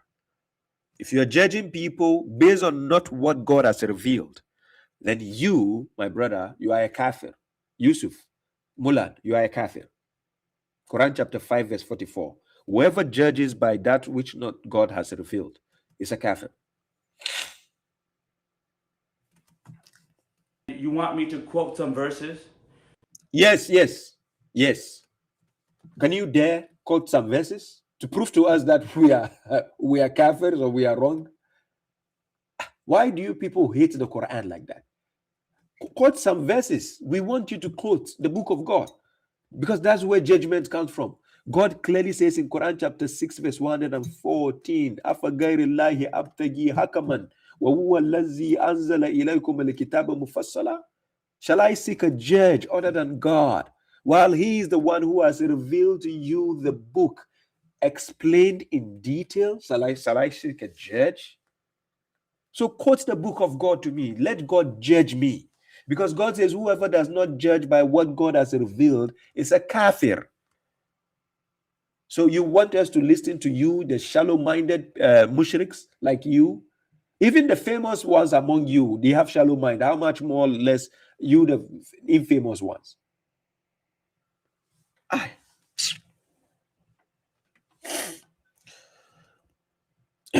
Yeah, thank you very much, MST Hamza. Thank you for the support. Let's continue. And tell you where Allah subhanahu wa ta'ala says in the Quran to follow the Prophet sallallahu alaihi wasallam, then I refuse to do that. What? You tell us where? Where did you tell us? Where did you guys? Did he quote a verse in the Quran to us? In this video, did he quote a verse? Where?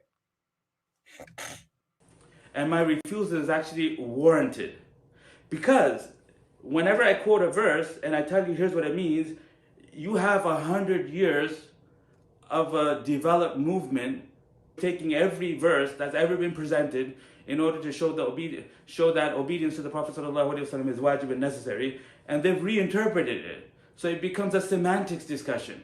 And we just go back and forth and we're going in constant loops. So this is why this argument that I just presented right now terrifies the hadith rejector. Hey, Akrobatu. Hey. God have mercy upon us.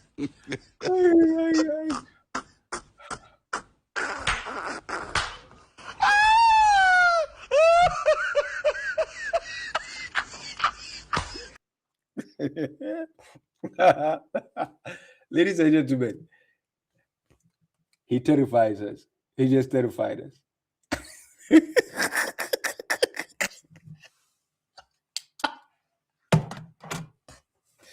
This guy is retarded. I'm serious. I'm not joking with you. He's a retard. He just terrified us with this boring video.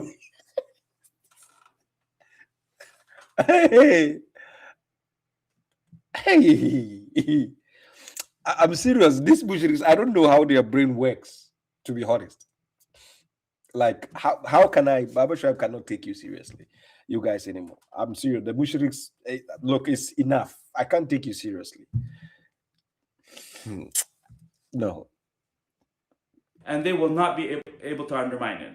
It's impossible. It's absolutely impossible, because there's 5 premises. You will have to show me that all Muslims universally did not used to pray prior to European colonialism.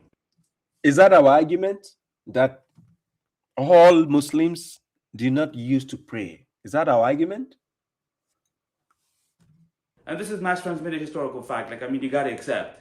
Even today, the vast majority of Muslims deem the prayer to be fard. And even if they don't pray, they at least know that it's an obligation. And it's something that the Prophet ﷺ taught. What I'm saying is that this can only have occurred through the Prophet ﷺ having taught it, because it could not have been imposed upon them, because we would have some history of that imposition. And there would be dissent, and there would be violence, and there would be resistance. You see that? So there you go. So this argument that I just presented right now completely demolishes and destroys Hadith rejection. And I did not need to quote a single verse of the Quran. And I did not need to explain anything.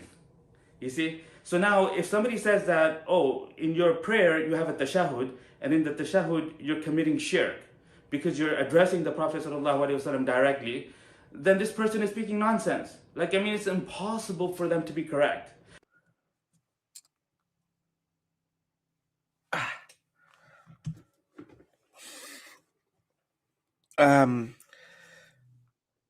Guys, I think he's affected my brain now. He just gave me migraine, brain migraine, not migraine, but brain migraine. I have a brain migraine now. Like, what was he saying? I lost. He lost me, or I lost him. I don't know. Like, what is he saying? Hey.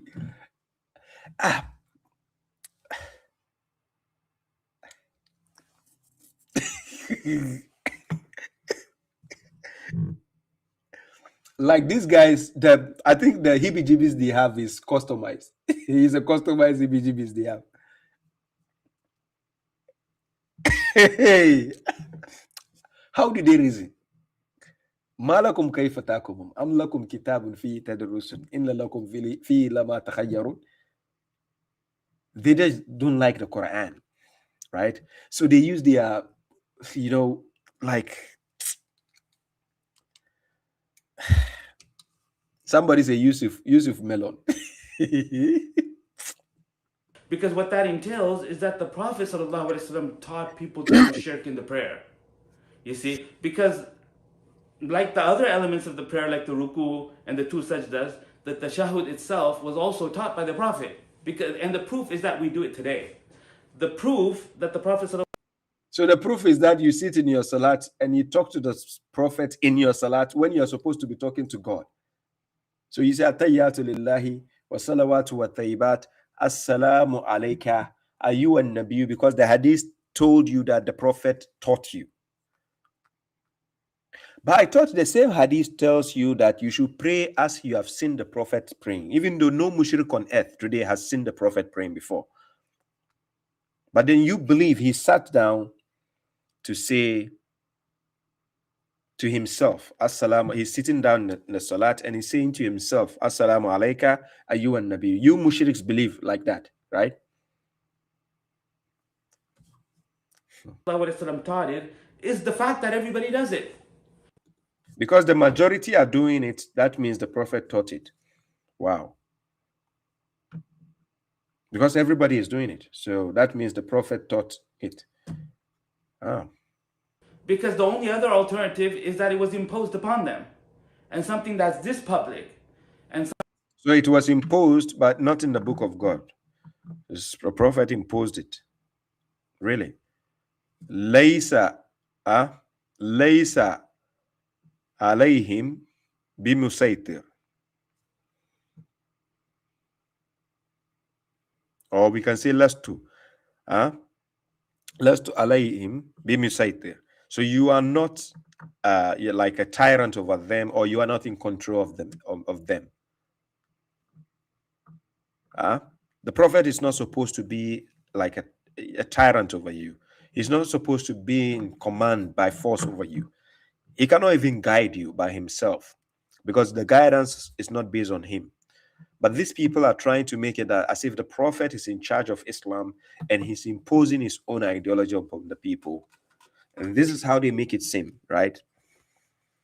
Something that's accepted by the entire civilization without exception, across all schools of thought and across all ethnicities and all geographies, can only have occurred through the Prophet ﷺ teaching it himself. So that's the evidence. So I don't have to quote you any hadith, and I don't need to quote a single verse of the Quran, and this proof is incontrovertible. Hadith rejectors will never be able to respond to it until Yawm al Qiyāmah, inshallah. And if you want to take me up on this challenge and try to respond, then you need to show me why you disagree with the proof, which premise exactly do you disagree with, and why. And that's it. So inshallah, in our next video, we will continue with the tafsir of Surah Yunus. And if you missed the earlier one, you can watch it here. And with that said, I look forward to speaking with you soon. Assalamu alaikum wa rahmatullahi wa barakatuh. Ladies and gentlemen, my audience, I sincerely apologize for playing this guy's video on my platform. I sincerely apologize to you for playing this guy's 10 minutes video on my platform. I apologize. I know the torture you have to go through listening to a bozo like that with a low IQ. Like, seriously. So this guy thinks he has an argument. Hey, Allah, mushrikan gadi. No, seriously.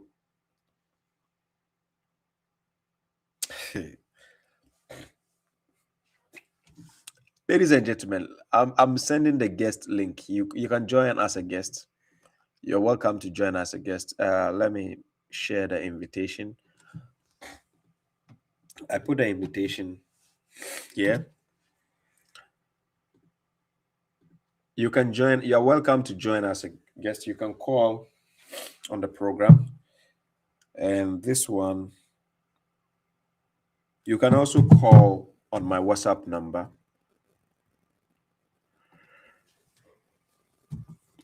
Yeah, you're welcome to call on the WhatsApp number also. You can call us, join as a guest, or you call.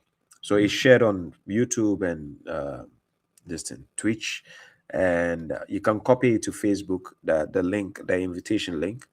It can be copied to Facebook and TikTok, right?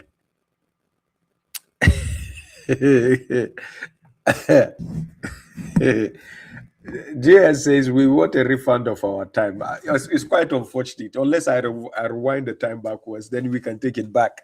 It's quite unfortunate I had to play his video because it's requested by somebody that I need to do this. But seriously, he doesn't have an argument.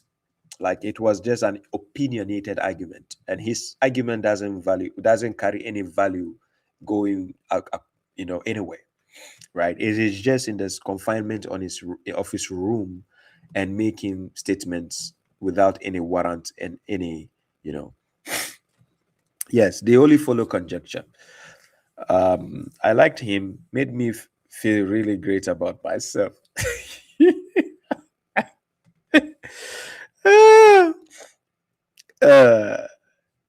M. says, how many mushriks do you need to change a light bulb? You need a lot. I think you need about 6 mushriks to change a light, just a light bulb. It's not easy dealing with, like, listening to the mushriks is something else. Like, your brain will get, you have a brain migraine, not a head migraine, brain migraine. So look, it's amazing. That is a correctional officer number. You can call via WhatsApp call. That is the number there. Last number is 44. TikTok doesn't allow putting number on the screen, so they might restrict my life if I put the number up there. But that is the number you can call to ask your question. And for those typing, you can also type to ask a question. Baba, can you explain these verses 37:78, 37:108, 37:119, 37:129 states, and we left for him among the later generation. Mushriks say greeting in Salah comes from these verses, but it doesn't say anything like that there, right? So let's go to the verses you presented, right? So 37:78.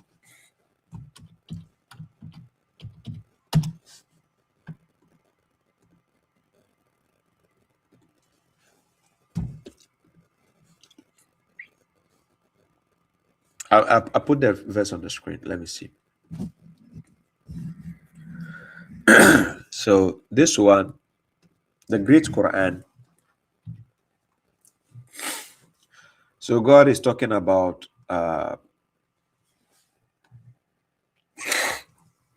Noah. So when you go to 78, then he says, and we left about Noah, about him. That is a history of him for later generations, right? So that's why we are reading from the book of God, the history of Noah.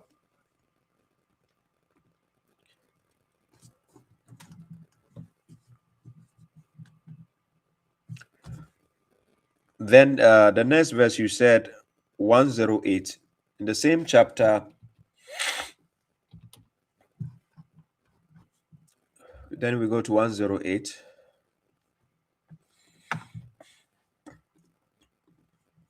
Talking about Abraham, right? Then he says we left about him for later generations. Yes, we left it because you are reading the Quran. The story of Abraham is in the Quran. So you are reading about it. That is when he says we left about him for later generations, right? Let me pick up this call. Yeah, salam. Salam alaikum. Wa alaikum salam, my brother. My brother, your name and where you're calling from? Okay, my name is Haruna Amadu. I'm calling from US. Haruna. Yeah. Nice to meet you, bro. Yeah. Nice to meet you too. Now, I have a question. I want to know when can someone perform Hajj for him or her dead or her late parent? That's my question. According to the Quran, no. Okay. The moment you die, your file is closed. Nobody else can do anything for you again. Is done. And this is why, because of that, let me give you an example. In Quran chapter 23, verse 99, when I read up to 100, I'm going to show you something. You can write the verse down just to remember, right? Okay. So God says in that chapter 23, verse 99 to 100, right? So starting from 97, God is telling us to say this dua. He's telling the believer to say the dua. He says, وَقُلْ رَبِّ أَعُوذُ بِكَ مِنْ هَمَزَاتِ الشَّيَاطِينِ وَأَعُوذُ بِكَ رَبِّ أَنْ يَحْضُرُونِ. Lord, I seek protection with you against the temptations of the devils, and I seek protection with you, Lord, lest they attend to me. Right? Now, when we go to 99, then God says, حَتَّى إِذَا جَاءَ أَحَدُهُمُ الْمَوْتُ قَالَ رَبِّ ارْجِعْنِي. He says, until when death comes to one of them, he says, Lord, send me back. Then he says, لَأَلِّي أَعْمَلُ صَالِحًا فِيمَا تَرَكْتُ. So that I can go and do what? That I may act righteous in what I have left. Yeah.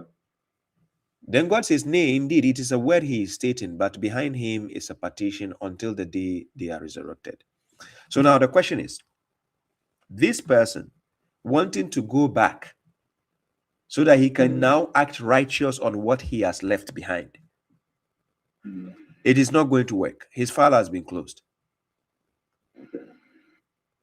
So now, yes, now the mainstream are already lying to the people for generations, for years. That problem.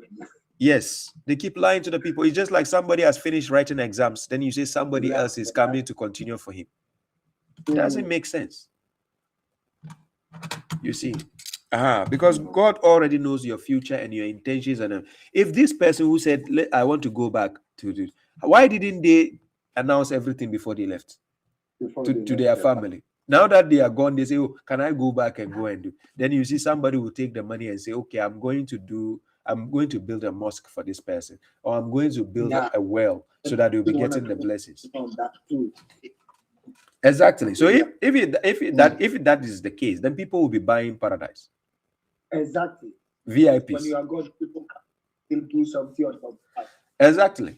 That's the point. Yeah. So that is where God let us aware that the moment you die, your file is closed. And let me give you 2 verses only to finish the argument. So number 1, chapter 16, verse 28. This is the first verse to show you that the moment when somebody dies, the file is closed. So God says, those whom the angels will cause their death in wronging their souls, thus they will offer submission. We did not do anything wrong or any wrong. Certainly, God will tell us, certainly, indeed, God is aware of what you were doing. So enter the gates of hell eternally therein, and the abode of the arrogant ones is wretched. Now, that is somebody dying. He already knows his destination. Okay. Now, verse 32, chapter 16, verse 32. God says, those whom the angels will cause their death in goodness, meaning by doing good, they, the angels, will say, peace be upon you. Enter the garden for what you have done. You see? So which means if you die as a good person, you already know your destination. You die as a bad person, you already know your destination. Anything you leave behind will do nothing for you again.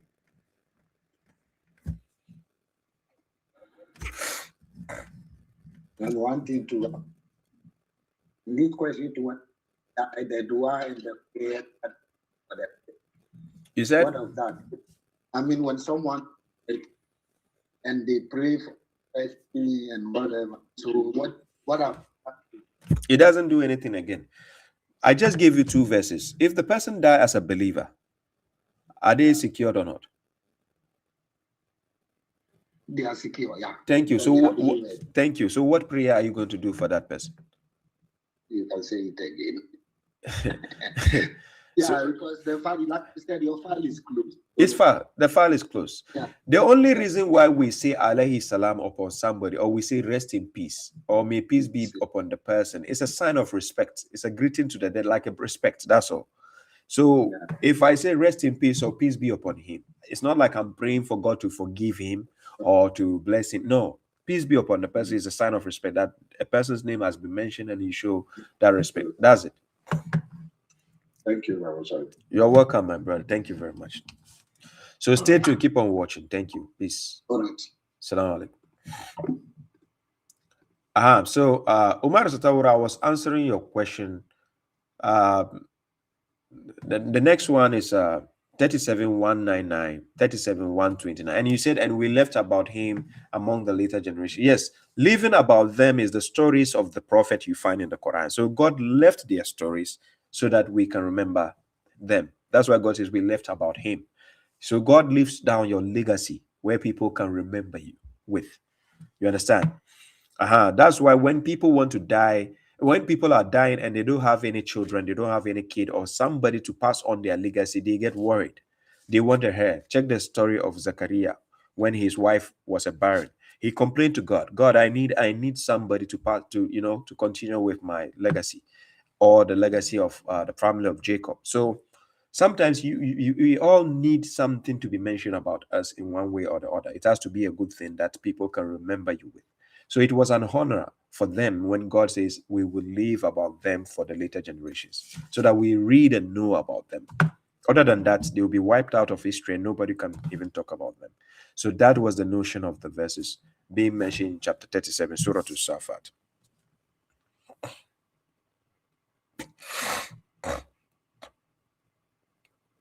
Yeah, so let me go to a question Brother Cyrus is asking. He says, what's your thought on the Muslims doing hunger strikes for Palestine cause? This is not something Quran suggested, but it is something they are doing to call the attention of the elites who are doing corruption. So if they are doing it for the sake of people being saved, I don't see anything wrong with it. But to put yourself in a situation where you can get the attention of somebody, I think it might be necessary, but it is not something the Quran instructs us to do. Of course, Quran wants us to stand against corruption or injustice. For instance, let me take this chapter, right? Quran chapter 22, verse 39, right? So God says, permission has been given to those who are fighting because they are wronged. Indeed, God is able to grant them victory. So yes, permission has been granted, but it depends how you do the fight, whether physically, whether you have any means that you define that this is the way you fight against injustice, then yeah, there's no problem with that. And secondly, when you pass away, what happens to the two angels that are with you? They take turns, their job is done. So for instance, we take Quran chapter 13, verse 11, right? In Quran chapter 13, verse 11, this is what God says, right? So let's start from verse 10. God says, it is the same for you. Whether one confines a speech and one who makes it public, as well as he who is hidden in the night and visible by day. So God says, for him are alternating angels, guarding him from the front and from behind by the command of God. Indeed, God does not change what is in the people until they change what is in themselves. And whenever God intends evil for a people, there is no repeller of it. They have no ruler other than him, right? So concerning the angels who are taking turns of you, when the time of death comes, they take the soul away. That's done. It's done. So God says in Quran chapter 32, verse 11, this is what he says concerning the angel of death. So God says, say, the angel of death who has been assigned with you will cause you to die. Then you will be returned to your Lord. So of course, the assignment is done as soon as the angel takes your soul away. Because why will he still be here? He has taken your soul away. So his time is up. Right? So that is the answer to your question, Brother Cyrus Black. You can answer this. Yes, I just did. Right. So it will be in the playback. So let me see. Did I miss any other question in the comment section? The topic I was thinking about this morning. Oh, interesting. Khadija, thinking about this topic. Wow. That's interesting. Watch out, Baba. He's coming for you. Watch out, Baba. He is coming for you. Who is that? Who is coming for me? You mean this mushrik I just spoke about? You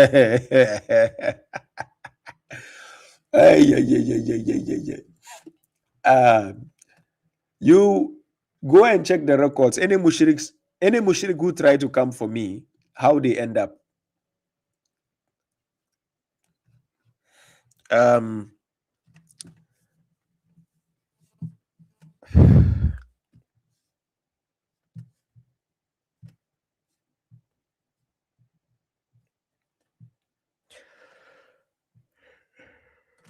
Yes, brother, you're welcome.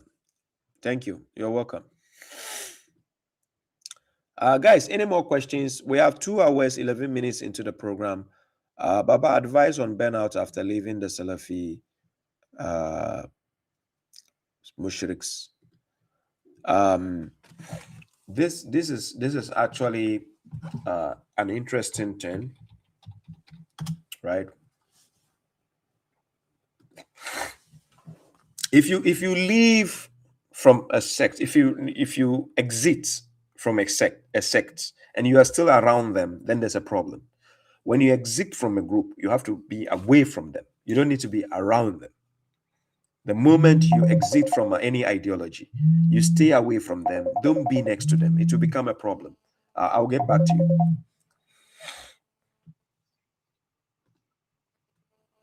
Wa alaikum salam. Hola.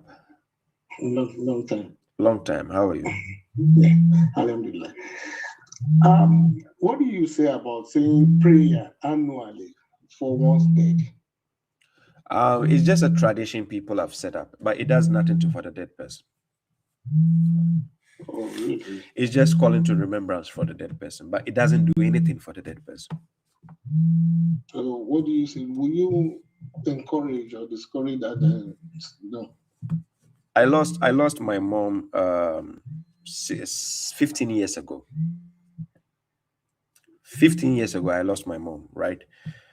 No such thing as we have set up a prayer or, of course, I do remember my mom. I always say rest in peace. Nothing again can I do. Nothing. Okay. You can do nothing.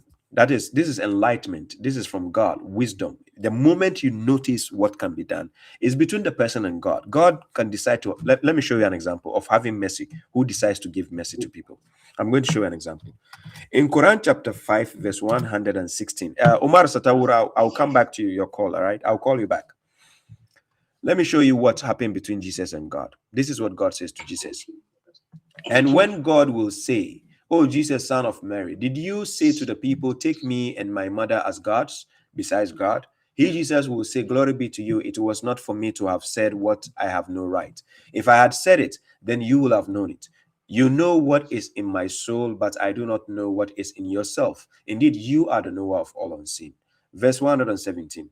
I, Jesus, told them just what you commanded me, that worship God, my Lord and your Lord. And I was a witness over them as long as I was among them. But when you caused me to die, you became the observer over them, for you are a witness over all things.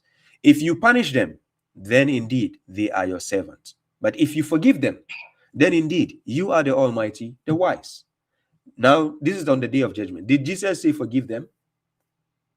No. He left the decision for who to make. To God. Thank you. So God is himself, his attributes are defined as merciful and gracious. Okay. God doesn't need you to say, okay, I want you to do this. Do you know better than God? No. So God decides based on the person's situation. So let me give you an example. Quran chapter 4, verse 97. Let's take the notion example of people in Palestine and other places being killed by,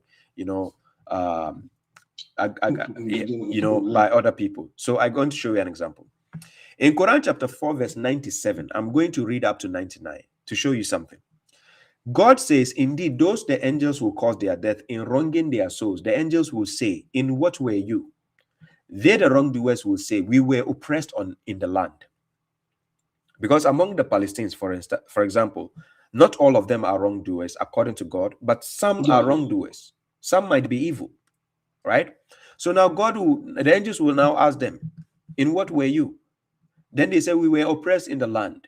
They, the angels, will say, was the earth of God not spacious to immigrate therein? Because if your land is being destroyed, can't you move to another place for safety? Exactly. Now then, they will be told, those are the ones whose refuge is hell and such an evil destiny. Now let's continue. Verse 98. Except, do you see the exception? Chapter 4, verse 98, God gives an exception. Except the oppressed among men, women, and children. Which means those who were oppressed and they don't have a chance for exit, who are not able to dodge, nor are they guided to a way. This is an exception. So out of the mercy of God, he decides those who deserve mercy because of the scenario or situation they found themselves in. If you lost a parent who never got the chance to be told about God and the guidance before they die, may it be God can forgive them. But it doesn't entail, pertain like you to say something before God will forgive the person. I'll show you another example after this. That what you say to God. You're not putting up the verses on the screen, please. Oh, they are not on the screen. Sorry. Oh, I thought from my side I can see, so I thought it was on the screen, unfortunately. But I was given the verse number, so it was helpful. Yeah, you were. Okay. So God says, except the oppressed among men and women and children who are not able to dodge, meaning there's an oppression happening, but they cannot dodge because they don't have money, they don't have chance to. For instance, people in Sudan, people in Congo, the wars happening and so on. Some people have the capacity to run away, but some people cannot. Because where are they going? They don't have money and they don't have anybody to come and take them. So they will stay. And even these issues we are talking about, even in America, when the tornado, hurricane, and so on are coming, we have people who cannot run away. They cannot go anywhere. They will ask you, where am I going? I don't have anybody. So they stay there till the disaster come and take them away. So similarly, God told you in 497, some people will not be forgiven because they are evil already. So when evil comes to take them, there's no respite. But exactly. But 98 to 99, then God says, then those God will perhaps, listen, God will perhaps pardon them. For God is pardoning and forgiving. You understand? So some of our parents who died before we happened to arrive to the guidance, they never rejected it. Had they gotten the chance to meet us face to face and we spoke about religion and they reject it, there's nothing you can do. Just like Abraham did with his father, there's nothing you can do. You get my point? So now let me show you why your prayer cannot save the dead person. Let's use Noah as an example. So in Quran chapter 11 verse 40, I'm reading downwards concerning Noah. See what happened between Noah and his son. So Noah says, God says, until when our command came and the furnace boiled, we said, transport therein 2 of every pair, as well as your family, and whoever believes, except whom the word will overcome. But none believed with him except a few. And he, Noah, said, embark therein in the name of God, will be its cause and its anchorage. Indeed, my Lord is forgiving and merciful, right? And it sailed with them through waves like mountains. And Noah called his son while he was in isolation. Oh, my son, embark with us and do not be with the disbelievers. Verse 43, the son said, I will seek shelter at a mountain to protect me from the water. He, Noah, said, there is no protector today against the command of God, except whom he has mercy upon. And the waves passed between them both, and he, the son, was among the drowned. 44, and it was said, O earth, swallow your water, and O sky, take off. And the water diminished, and the command was concluded, and they settled on Judea. There's a mountain. And it was said, away with the transgressing people. And Noah called his Lord and said, Lord, indeed, my son is of my family. For indeed, your promise is true, and you are the master of judges. Now imagine the prophet of God calling on God for his family member. Then God says, he said, oh Noah, indeed, he is not of your family. Indeed, his work was not righteous. So he did not employ what? About what? So he says, do not employ me about what you have no knowledge. Indeed, I admonish you lest you be among the ignorant. He, Noah, said, Lord, indeed, I seek refuge with you, lest I employ you about what I have no knowledge. And unless you forgive me and have mercy upon me, I will be of the losers. It was said, oh Noah, come down in peace from us and blessings upon you and upon nations of those with you. As for other nations, we will make them enjoy, then a painful punishment from us will touch them. So now, I just give you a summary of examples. Jesus was telling God, God, you are the one to decide whether you want to forgive or you want to punish. Here, Noah was told, no, don't pray over. Because you tell me, if your parent was already a good person or righteous person, why do you need to pray for them again when they are dead? Like Riley said, I think it's a traditional thing, or maybe the way we were taught. And in case of a parent that lost a child, I know how painful it is. Yeah. And then maybe every now and then you think about that child and the siblings who wants a prayer every now and then. And as a father, this is a personal thing. As a father, it will be hard to tell them, oh, look, this is not necessary. Salam, like I see you. You said what is not necessary? Oh, sorry. I said as a parent who happens to lose a child, and the other siblings, that is other children, who are advocating for every annual prayer for such, maybe in an accident or something. I'm talking about a child now. I know you refer to Noah and his child, who is Nothing. Yeah. But of a good son or a daughter that died, and for a parent, how do you tell your other children, oh, look, this is not necessary? You have to teach them the logical aspect of faith. They should understand. Let them have the positive mindset that there's a possibility that your sister or your brother is in paradise. You see, that's a good news, right? So the moment you say that, then you ask them, do you have to pray for somebody in paradise? Then they will understand that. It has to be a logical thing you tell them. You understand? For instance, Baba Shaib, my mom never got the chance for me to present guidance to her from the Quran for her to reject. She never got that chance. She died. I think, no, I received the salvation, but she died before I got the chance to even interact with her on that level. You get the point? So assuming if she rejected, then I'll already be having that guilty thought in my head that, oh, my mom actually rejected faith. But now I have no cause to think that she's going to hell, because I knew that whatever it is, God has that bond with her, that connection with her, where he will make her safe and secure. So I don't need to be beating myself thinking, oh, I need to pray to God so that God will save her, so that God will... No. My prayer will not do anything. Thank you. I understand everything. Yes, Thank you. you're welcome, Allah. Thank you very much. Salam alaikum.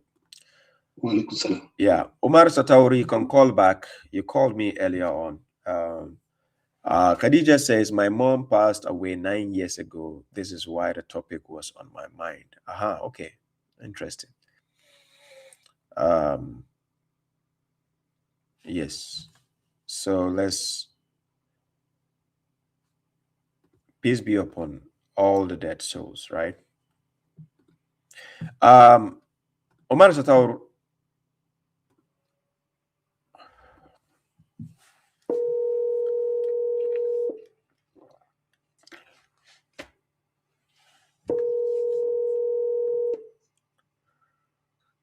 Peace, Baba. How are you doing? Yeah, peace, Omar. I'm doing well. How about you? I'm good.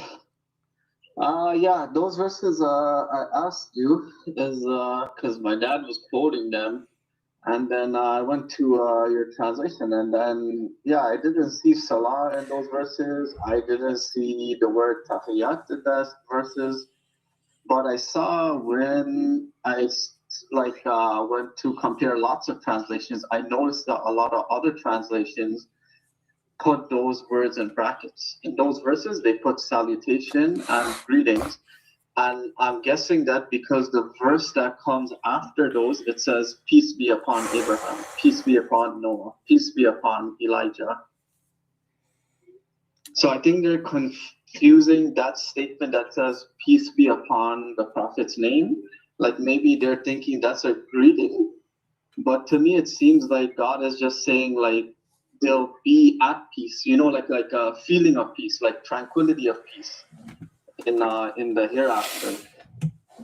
The peace be upon being said in the Quran is just a respect on somebody's name. Like in English, we would say put a respect on somebody's name. Mm-hmm. It's a sign of just a honor. It doesn't do. But could it be because I think there's one verse I don't remember. It refers to the heavens as like home of peace, or I think it says something like enter in peace, something like this, showing that like the peace is home of peace, like a feeling. Home of peace. Yeah. So isn't it more like a state that will be in there? Like we won't get tired, we won't have worries, we won't have like nothing. We'll just be in peace, like living in peace and dwelling in peace. Yeah, that I understand you. There's a home of peace. That is the paradise. Is a home of peace. Mm-hmm. Whenever you have peace in life, that is when you can sleep in peace, you eat in peace, you can play in peace, you can without trouble. Yeah. Peace means you don't have any trouble. You are not going to think about hell or anything. That's what we call peace. So when we say, pay attention, who is the one saying peace be upon the prophets? Who is the one saying it? God. Thank you. It is not a prayer. He's not praying for them. Are you getting Right. what I'm saying? Yeah. It is not a yeah. prayer. I said it's a respect Yeah. you put on somebody's name, just as God told the Yeah. believers in Quran chapter 27, verse 59. We say salam for those honorable ones God has chosen. Saying that shows a Yeah. sign of respect to the person you mentioned. Just like Jesus himself said, peace be upon me, the day I was born, the Yeah. day I will die, the day I'll be raised alive. You understand? He is saying upon himself, Yeah. peace be upon me. So it's something you do as a honor, Yeah. but nothing Oh, of that's a praying. perfect example. Yes. Yeah, sorry, I didn't mean to cut you. Like Yeah. that same Jesus verse, Yeah. like when he says, peace be upon me, obviously it cannot be that he's greeting or saluting himself because, that's illogical. Doesn't make sense. Exactly. That's illogical. Exactly. So, yeah, so not every time you see like peace, it means that you're greeting. Actually, when I check, like when that phrase is in quotations Yeah. or somebody is actually saying it to somebody else as a greeting, Yeah. it usually there's a recipient. Like you cannot just say a greeting and then there's nobody there or a dead person. Nobody greets dead people or you have to have somebody there. Yes. Even I think the angel said the greeting will be peace in heaven. Yes. Let me show you why saying peace upon the living and the dead has no impact, but just a sign of respect and honor. Let me show you why it is like that. Check the case of John the Baptist. Chapter 19, verse 15. God says concerning John the Baptist, peace be upon him the day he was born, the day he will die, and the day he will be raised alive. So you can see, even in birth, there's peace as a honor. Even when you are living and dying, there's peace. And even when you are going to be raised on the day of judgment, there's peace. Same goes with Jesus. Peace be upon me the day I was born, the day I will die, the day I'll be raised. And same goes with the prophet in chapter 37 when God says, peace be upon Elias, peace be upon Ibrahim, peace be upon Noah. It's just, how will I say, the honor you give to somebody's name. It's not a prayer. Yeah, because the next verse also says, I think thus do we reward the doers of good. Exactly. Each of those 4 prophets. Yeah. Yes, exactly. Yeah, and then when my dad comes, I'm going to ask him because even if I were to agree with that, the funny thing is that all those prophets' name mentioned, Muhammad's name is not there. So even you cannot even use that. No. Wait. The reason with Muhammad you can still do because he's part of the chosen servants of God, and the evidence is found in chapter 27, verse 59.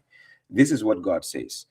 If you go to chapter 27, verse 59, God says, and say, praise be to God and peace be upon his servants whom he has chosen. Right?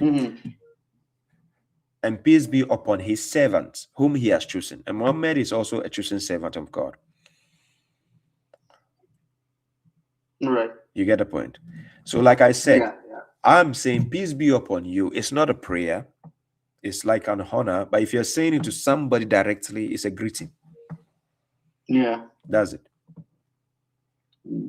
Okay. The second question I had was, I'm seeing, especially if you Quran alone, they're saying this word Adam doesn't only mean like Prophet Adam or the singular Adam. They're saying that the Quran uses Adam to represent all mankind or all humanity. And I want to know where this concept is coming from. Is it in the Quran? Are you familiar with this? It is an opinionated concept. People will always use their opinions to do things. Be rest assured, people who have that opinion have never sat down one-on-one to be interrogated publicly. You understand? When somebody has a claim to make, right? Try to put the person to a test of time to put them in the eyes of the public and question them with that opinion they have and see how they start stuttering and stammering. People will always come out with opinions. So let's use one example. Quran chapter 2, verse 37, right? God says, then Adam received words from his Lord. It's talking about a second person pronoun here. And Adam received words from his. Yes. Then God says, so he forgave him. So now if we are talking about a nation, God will not say, and he forgave him. He will say, and he forgave them. Yeah. The Arabic language of the Quran is consistent. Look, Quran is not only binded by grammar, because when God was revealing the Quran, there was no such thing as Arabic grammar or grammar, nothing of that sort. The Arabic syntax grammar is only there to help you to be able to allocate and pinpoint certain statements God has made in the Quran, right? Then, but you need context to understand the statement. The reason why I'm saying you need context, let's say, Omar, let's say you are talking to your mom, right? And your mom, hypothetically, just for example, I'm not saying this as a to get against your mom, but let's say hypothetically your mom is going to say something in English, and maybe she's not really educated to the level of a university or the university level, but she said something in English. That thing she said, did you understand what she said, or do you actually place emphasis on the grammar?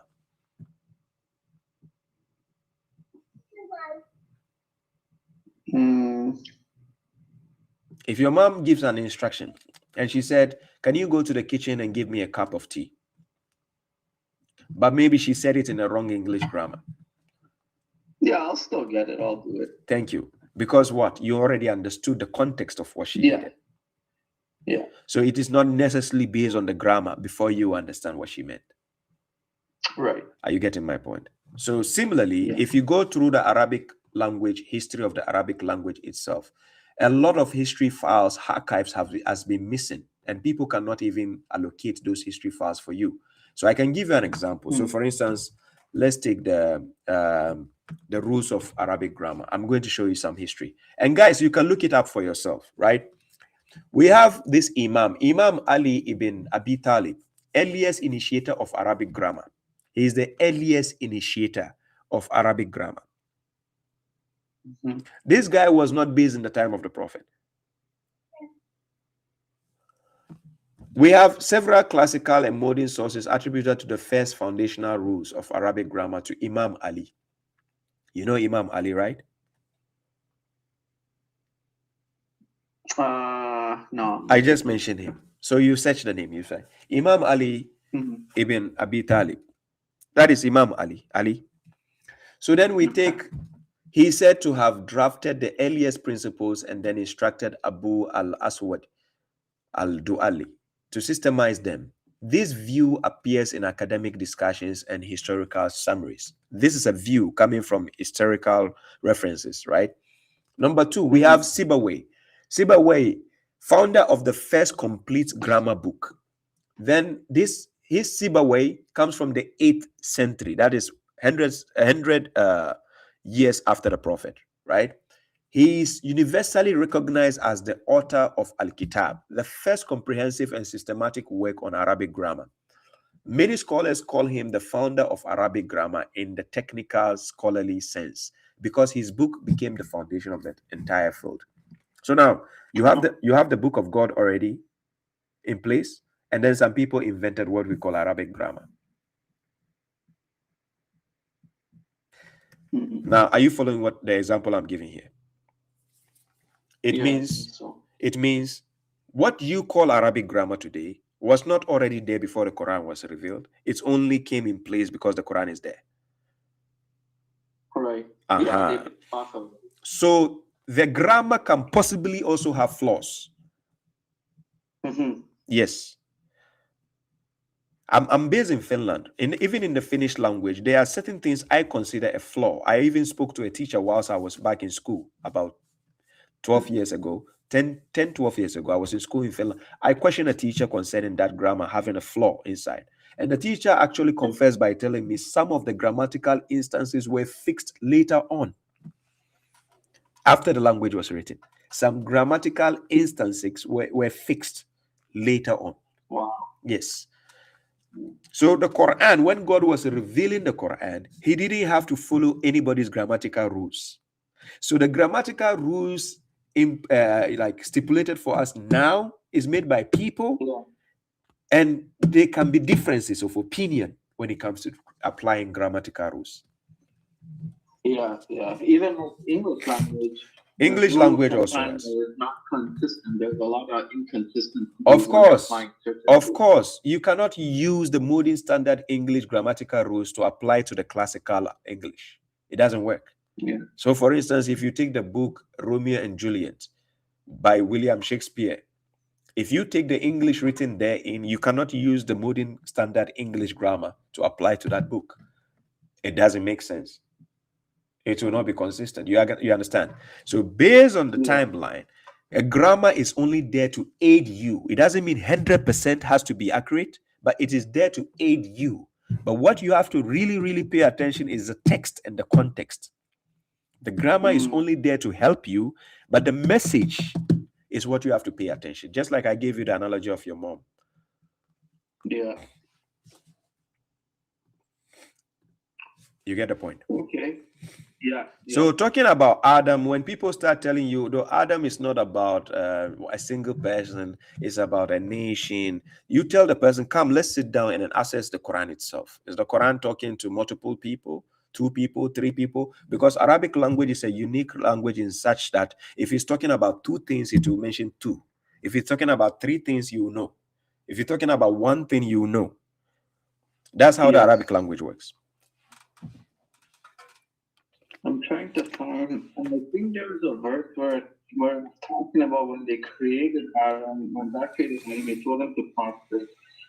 I think the pronouns switched from singular to plural, and I can't remember where that is. When it told the angels to prostrate, yes. So what is that about? How did that go from singular to plural then? Yeah, he's talking to them. So what do you mean singular to prostrate? He's talking to the angels, not one angel, to the angels. So I don't get your point exactly. You say, how did that change from singular to plural? So let me put it on the screen here. This is what God told the angels. When your Lord said to the angels, I am creating a human from clay. Did he say I'm creating human beings or I'm creating a human?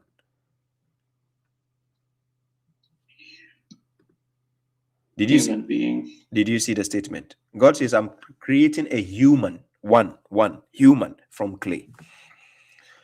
Then now he goes ahead to say, so when I have organized him, not them, him again, and blown my spirit into him again, then fall down to him again in prostration. So it is them he's talking in general, but he's talking about one entity, him, that is Adam. So then God says, so the angels prostrated, all of them entirely. They all prostrated, except one.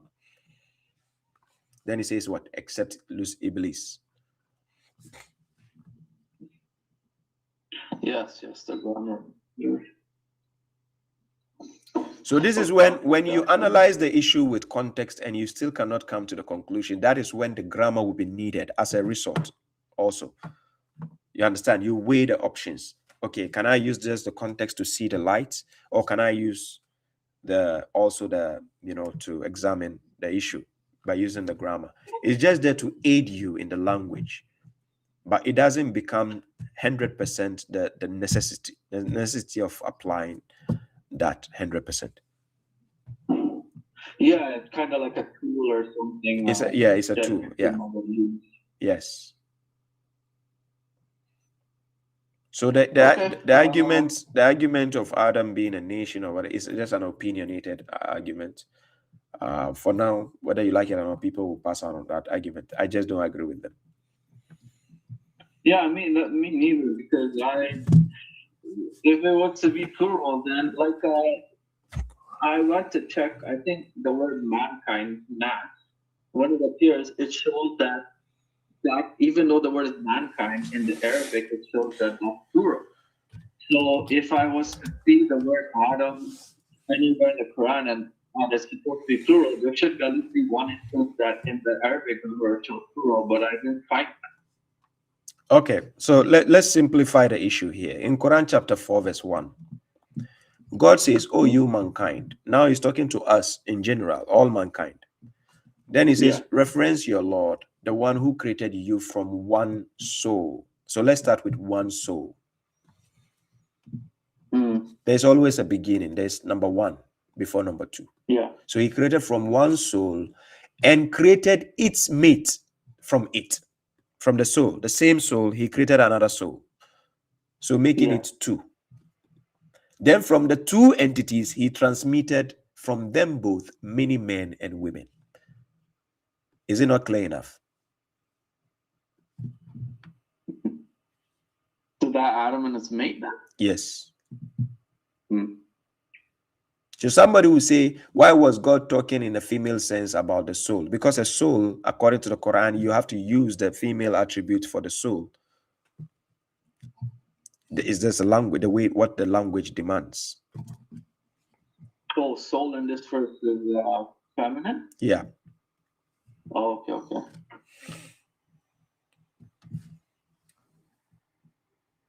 Okay, thank you for that. I will, you're welcome, brother. A bit more. No problem. Okay. Stay tuned. Keep on watching. Thank you. Peace. Guys. 2 hours 45 minutes. I think I have to end the program. I'll be going to work early tomorrow. I'll be working early tomorrow. I don't know if I can stay that long. I had less sleep yesterday. I didn't get too much sleep. I don't know if I can stay long to go to TikTok, but I might have to end the program early today. Yeah. So at least when I get to 3 hours, it will be enough. Then I end so that I can get enough sleep because I'm waking early in the morning. Yeah. Is there any question I missed? Staff 528, peace to you. I don't think you can change the income of their hereafter because Allah is the one who makes the decision. When a person dies in this world, their test is done. Yeah, staff, that is true. That is true. Their work is done.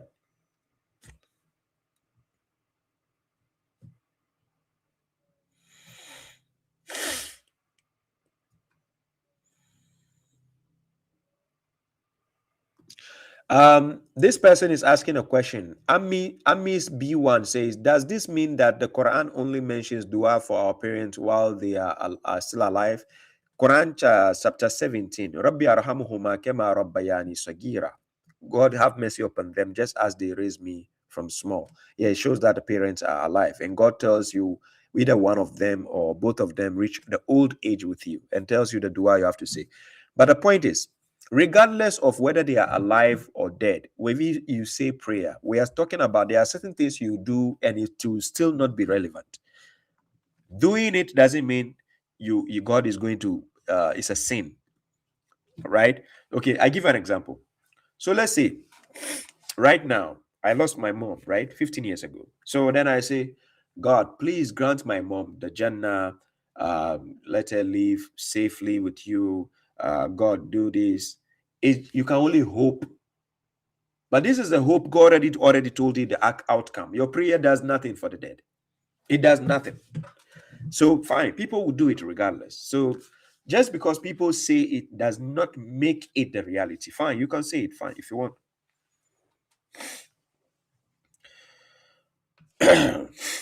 Prince Girma says, Baba, remember you owe us overtime today. Really? Guys, do I owe you overtime? Where did I is it because I played the Mushrik's video, the Yusuf Mulan? That guy wasted our time. We wasted 1 hour of our time, seriously.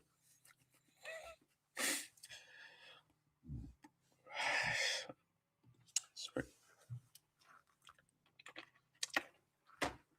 Do you have any advice on if we should still send our children to madrasa when all they focus on is targeted and not understanding what the verses mean? How should we go about teaching them properly? No, you can allow your kids to go to the madrasa. There's nothing wrong. Look, it's always good to let your kid learn what the enemy is learning or what your rival is learning. Let your kids learn from them also, right? But you have to be giving your kids guidelines in order to let them know it is not everything you have to rely on. For instance, my daughter goes to a regular school. She goes, and sometimes when they have some Christian events, they ask me permission if she can go. And I tell my daughter, if she wants to go, she can go. But she should be paying attention to the damn things they are teaching them.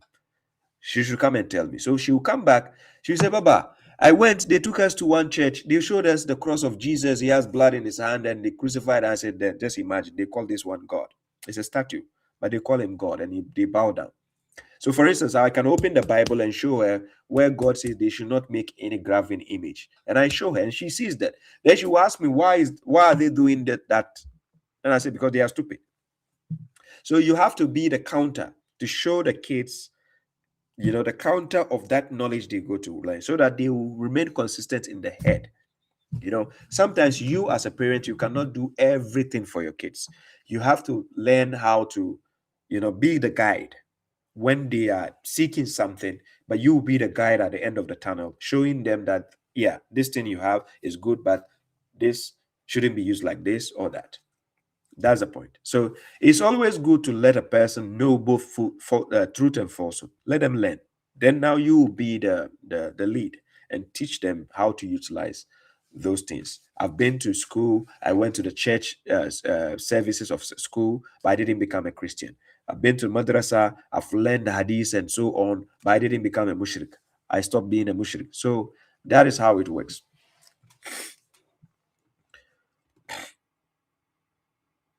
Yeah, yes, that's the point. Jay says, you don't owe us anything. We thank you for your time, whatever you give us, bro. Yeah, yes. I know Prince Grima is just being jovial. He's just joking about it. It's nothing serious. Stuff says, this could be my last question, right?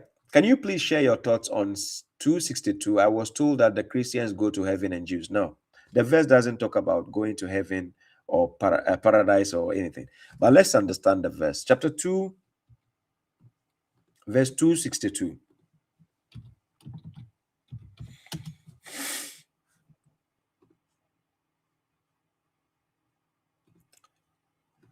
Let's check what the verse says.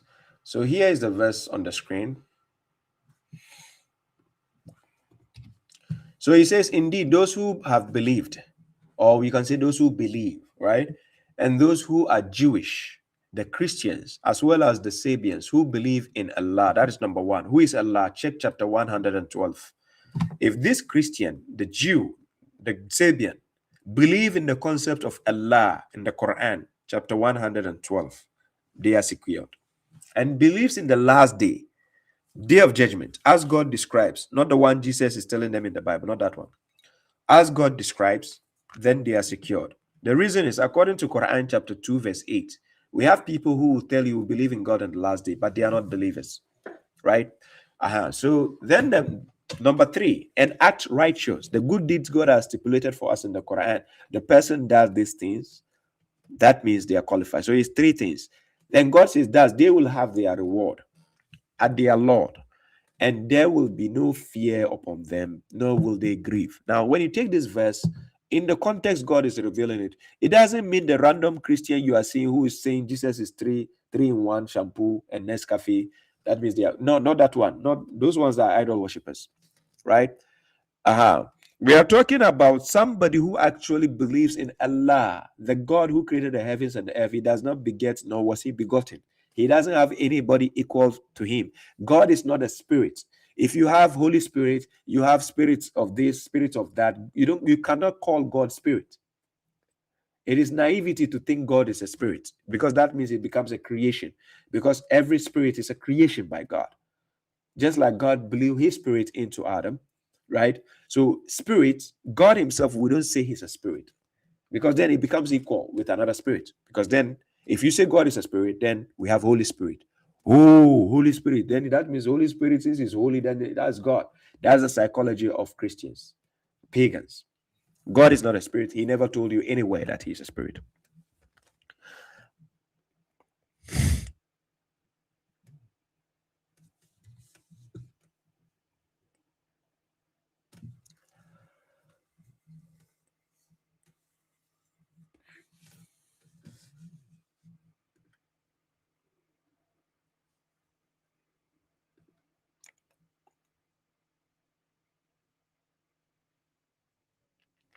Yeah, that is the forbidden lotus tree. That is Sidratul Muntaha, the forbidden lotus tree, right?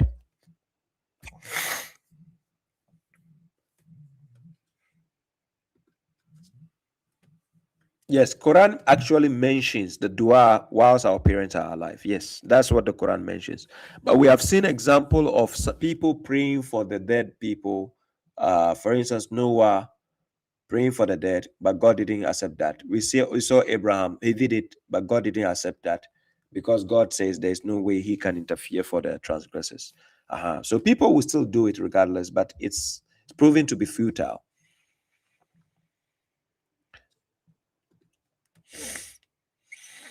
Yeah, thank you, brother, for clarifying. I agree with you. I was only confused why they say that. That answer makes sense. Thank you. No problem. What about Jews too? They worship their rabbis. Not all Jews. I just gave you the context. Not all Jews, not all Christians, as long as they remain in the scope. God blew his spirit into us. So my spirit is from God. Yes, your spirit can be from God, but God himself is not a spirit. Just like Baba Shuaib can give you money, but Baba Shuaib is not money. Right? You understand? John Smith. Baba Shuaib, you can get money from Baba Shuaib, but Baba Shuaib himself is not money. Just because you get money from me doesn't mean I am money. So just because God blew his spirit into Adam doesn't mean God himself is a spirit. That would be a naive statement to make. You get my point? Okay.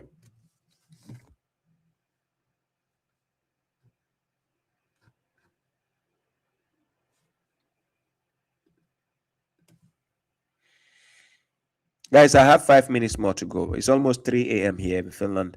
I'll be working early. I have to go to work by 9:30 in the morning. So yeah, I cannot stay till morning time today. Unfortunately, I cannot stay. So that warrants me to do a live stream on Saturday. Hopefully, God willing. Because of this, I might have to do a live stream on Saturday, right? This stream, I was supposed to do it on Wednesday. This live stream, I was supposed to do it yesterday, right? That is Wednesday. Unfortunately, I couldn't do it because I had less sleep. You understand? So, do you have a contact on your website? Yes. My main official website is this. The correctional officer.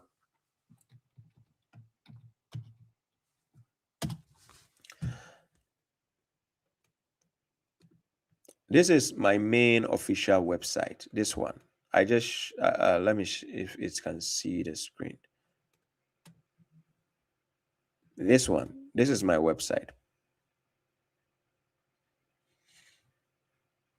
That is correctional officer's official website, right? So with this, when you click here, it takes you to the Great Quran. You click on this.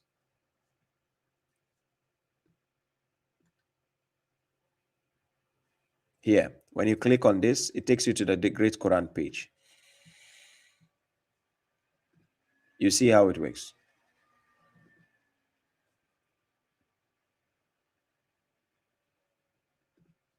Okay. So I show you something. Then when you go here, share. Oh, sorry.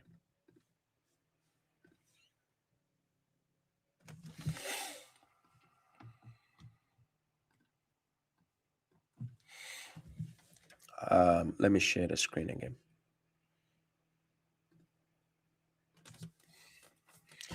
So this one, that is the great the correctional officer website.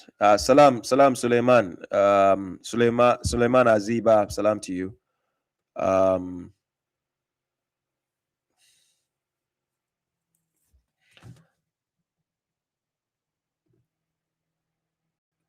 Yeah, it can be looked at. It can be looked at more than literal mean, more beyond literal, right? It can be looked at beyond literal. But even though the punishment there is served as a nakala, which is exemplary punishment. So I do have a video where I broke that instance down, right? I have a video on this. I broke the instance down. It's you can find it on my YouTube. You go to the playlist JC Radio live sessions. is one of the videos there. I put a time code on it, right? So the website is this. You have all the links to my social media apps. You have Facebook up there. You have Instagram. You have YouTube, TikTok, X, and you have RSS. Then you have Snapchat, right?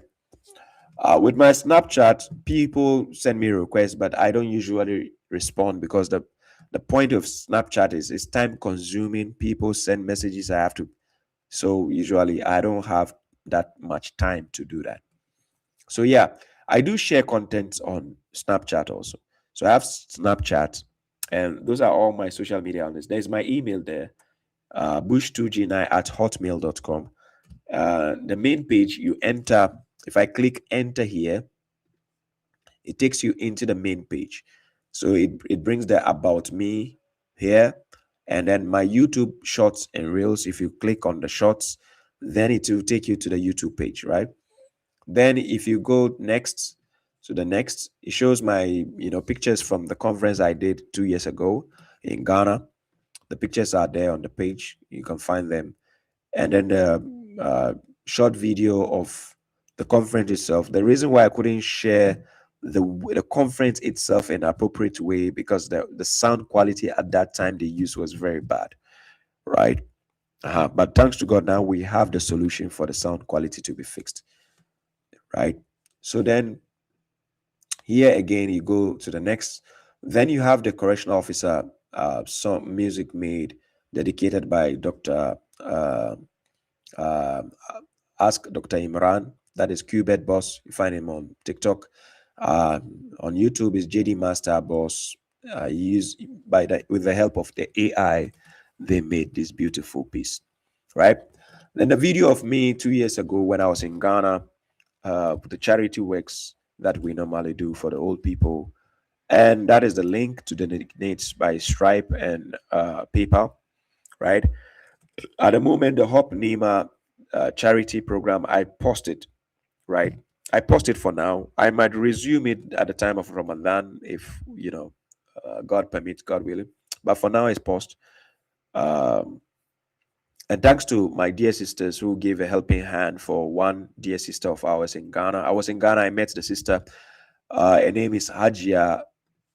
I don't want to mention her full name there, but there's a picture here. Where did I save the picture? I took a picture with her also when I was in Ghana. Yes, I met her when I was in Ghana. So I think it's this one, right?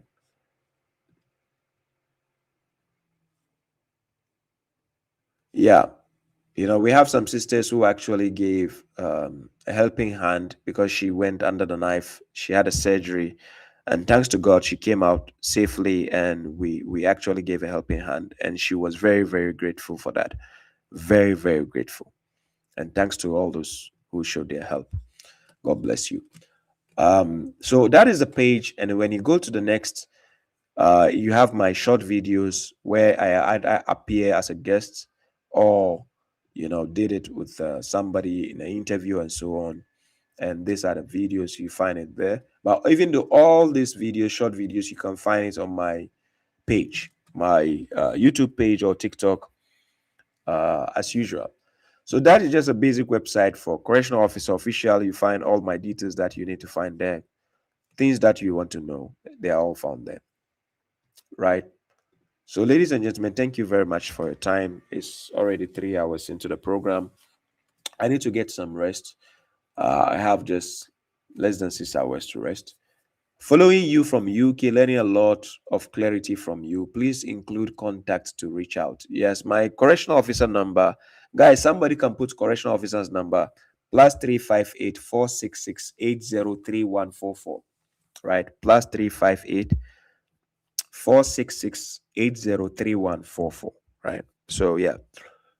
So you can reach out to me, but I only attend to the messages there when I'm free. So I might not be giving constant replies. I only attend to the messages there when I'm free. So yes, when you send me a voice note, you send me a message, I'll get back to you on that, inshallah. So, guys, thank you, all of you. Be happy. Yeah, be happy. I see you. Thank you. Thank you, guys. TikTok, Facebook, YouTube, Twitch, right? Thank you all for watching and joining the live stream. Till we meet again, hopefully maybe Saturday, God willing. But for now, I appreciate all of you who commented, those who called to ask questions, those who also played role in having this program to go on as successes. Thank you all. I appreciate all of you. God bless you. Thank you once again. This is the correctional officer. In case I didn't get to mention your name, then I apologize, but this is how it ends.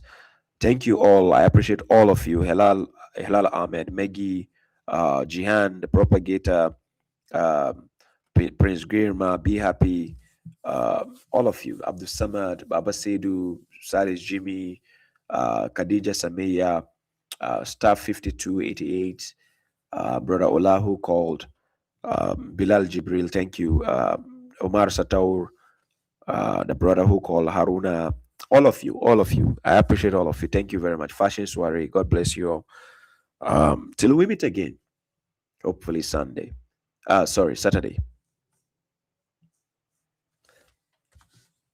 Peace out. Always give them a reason to remember your name. The correctional officer.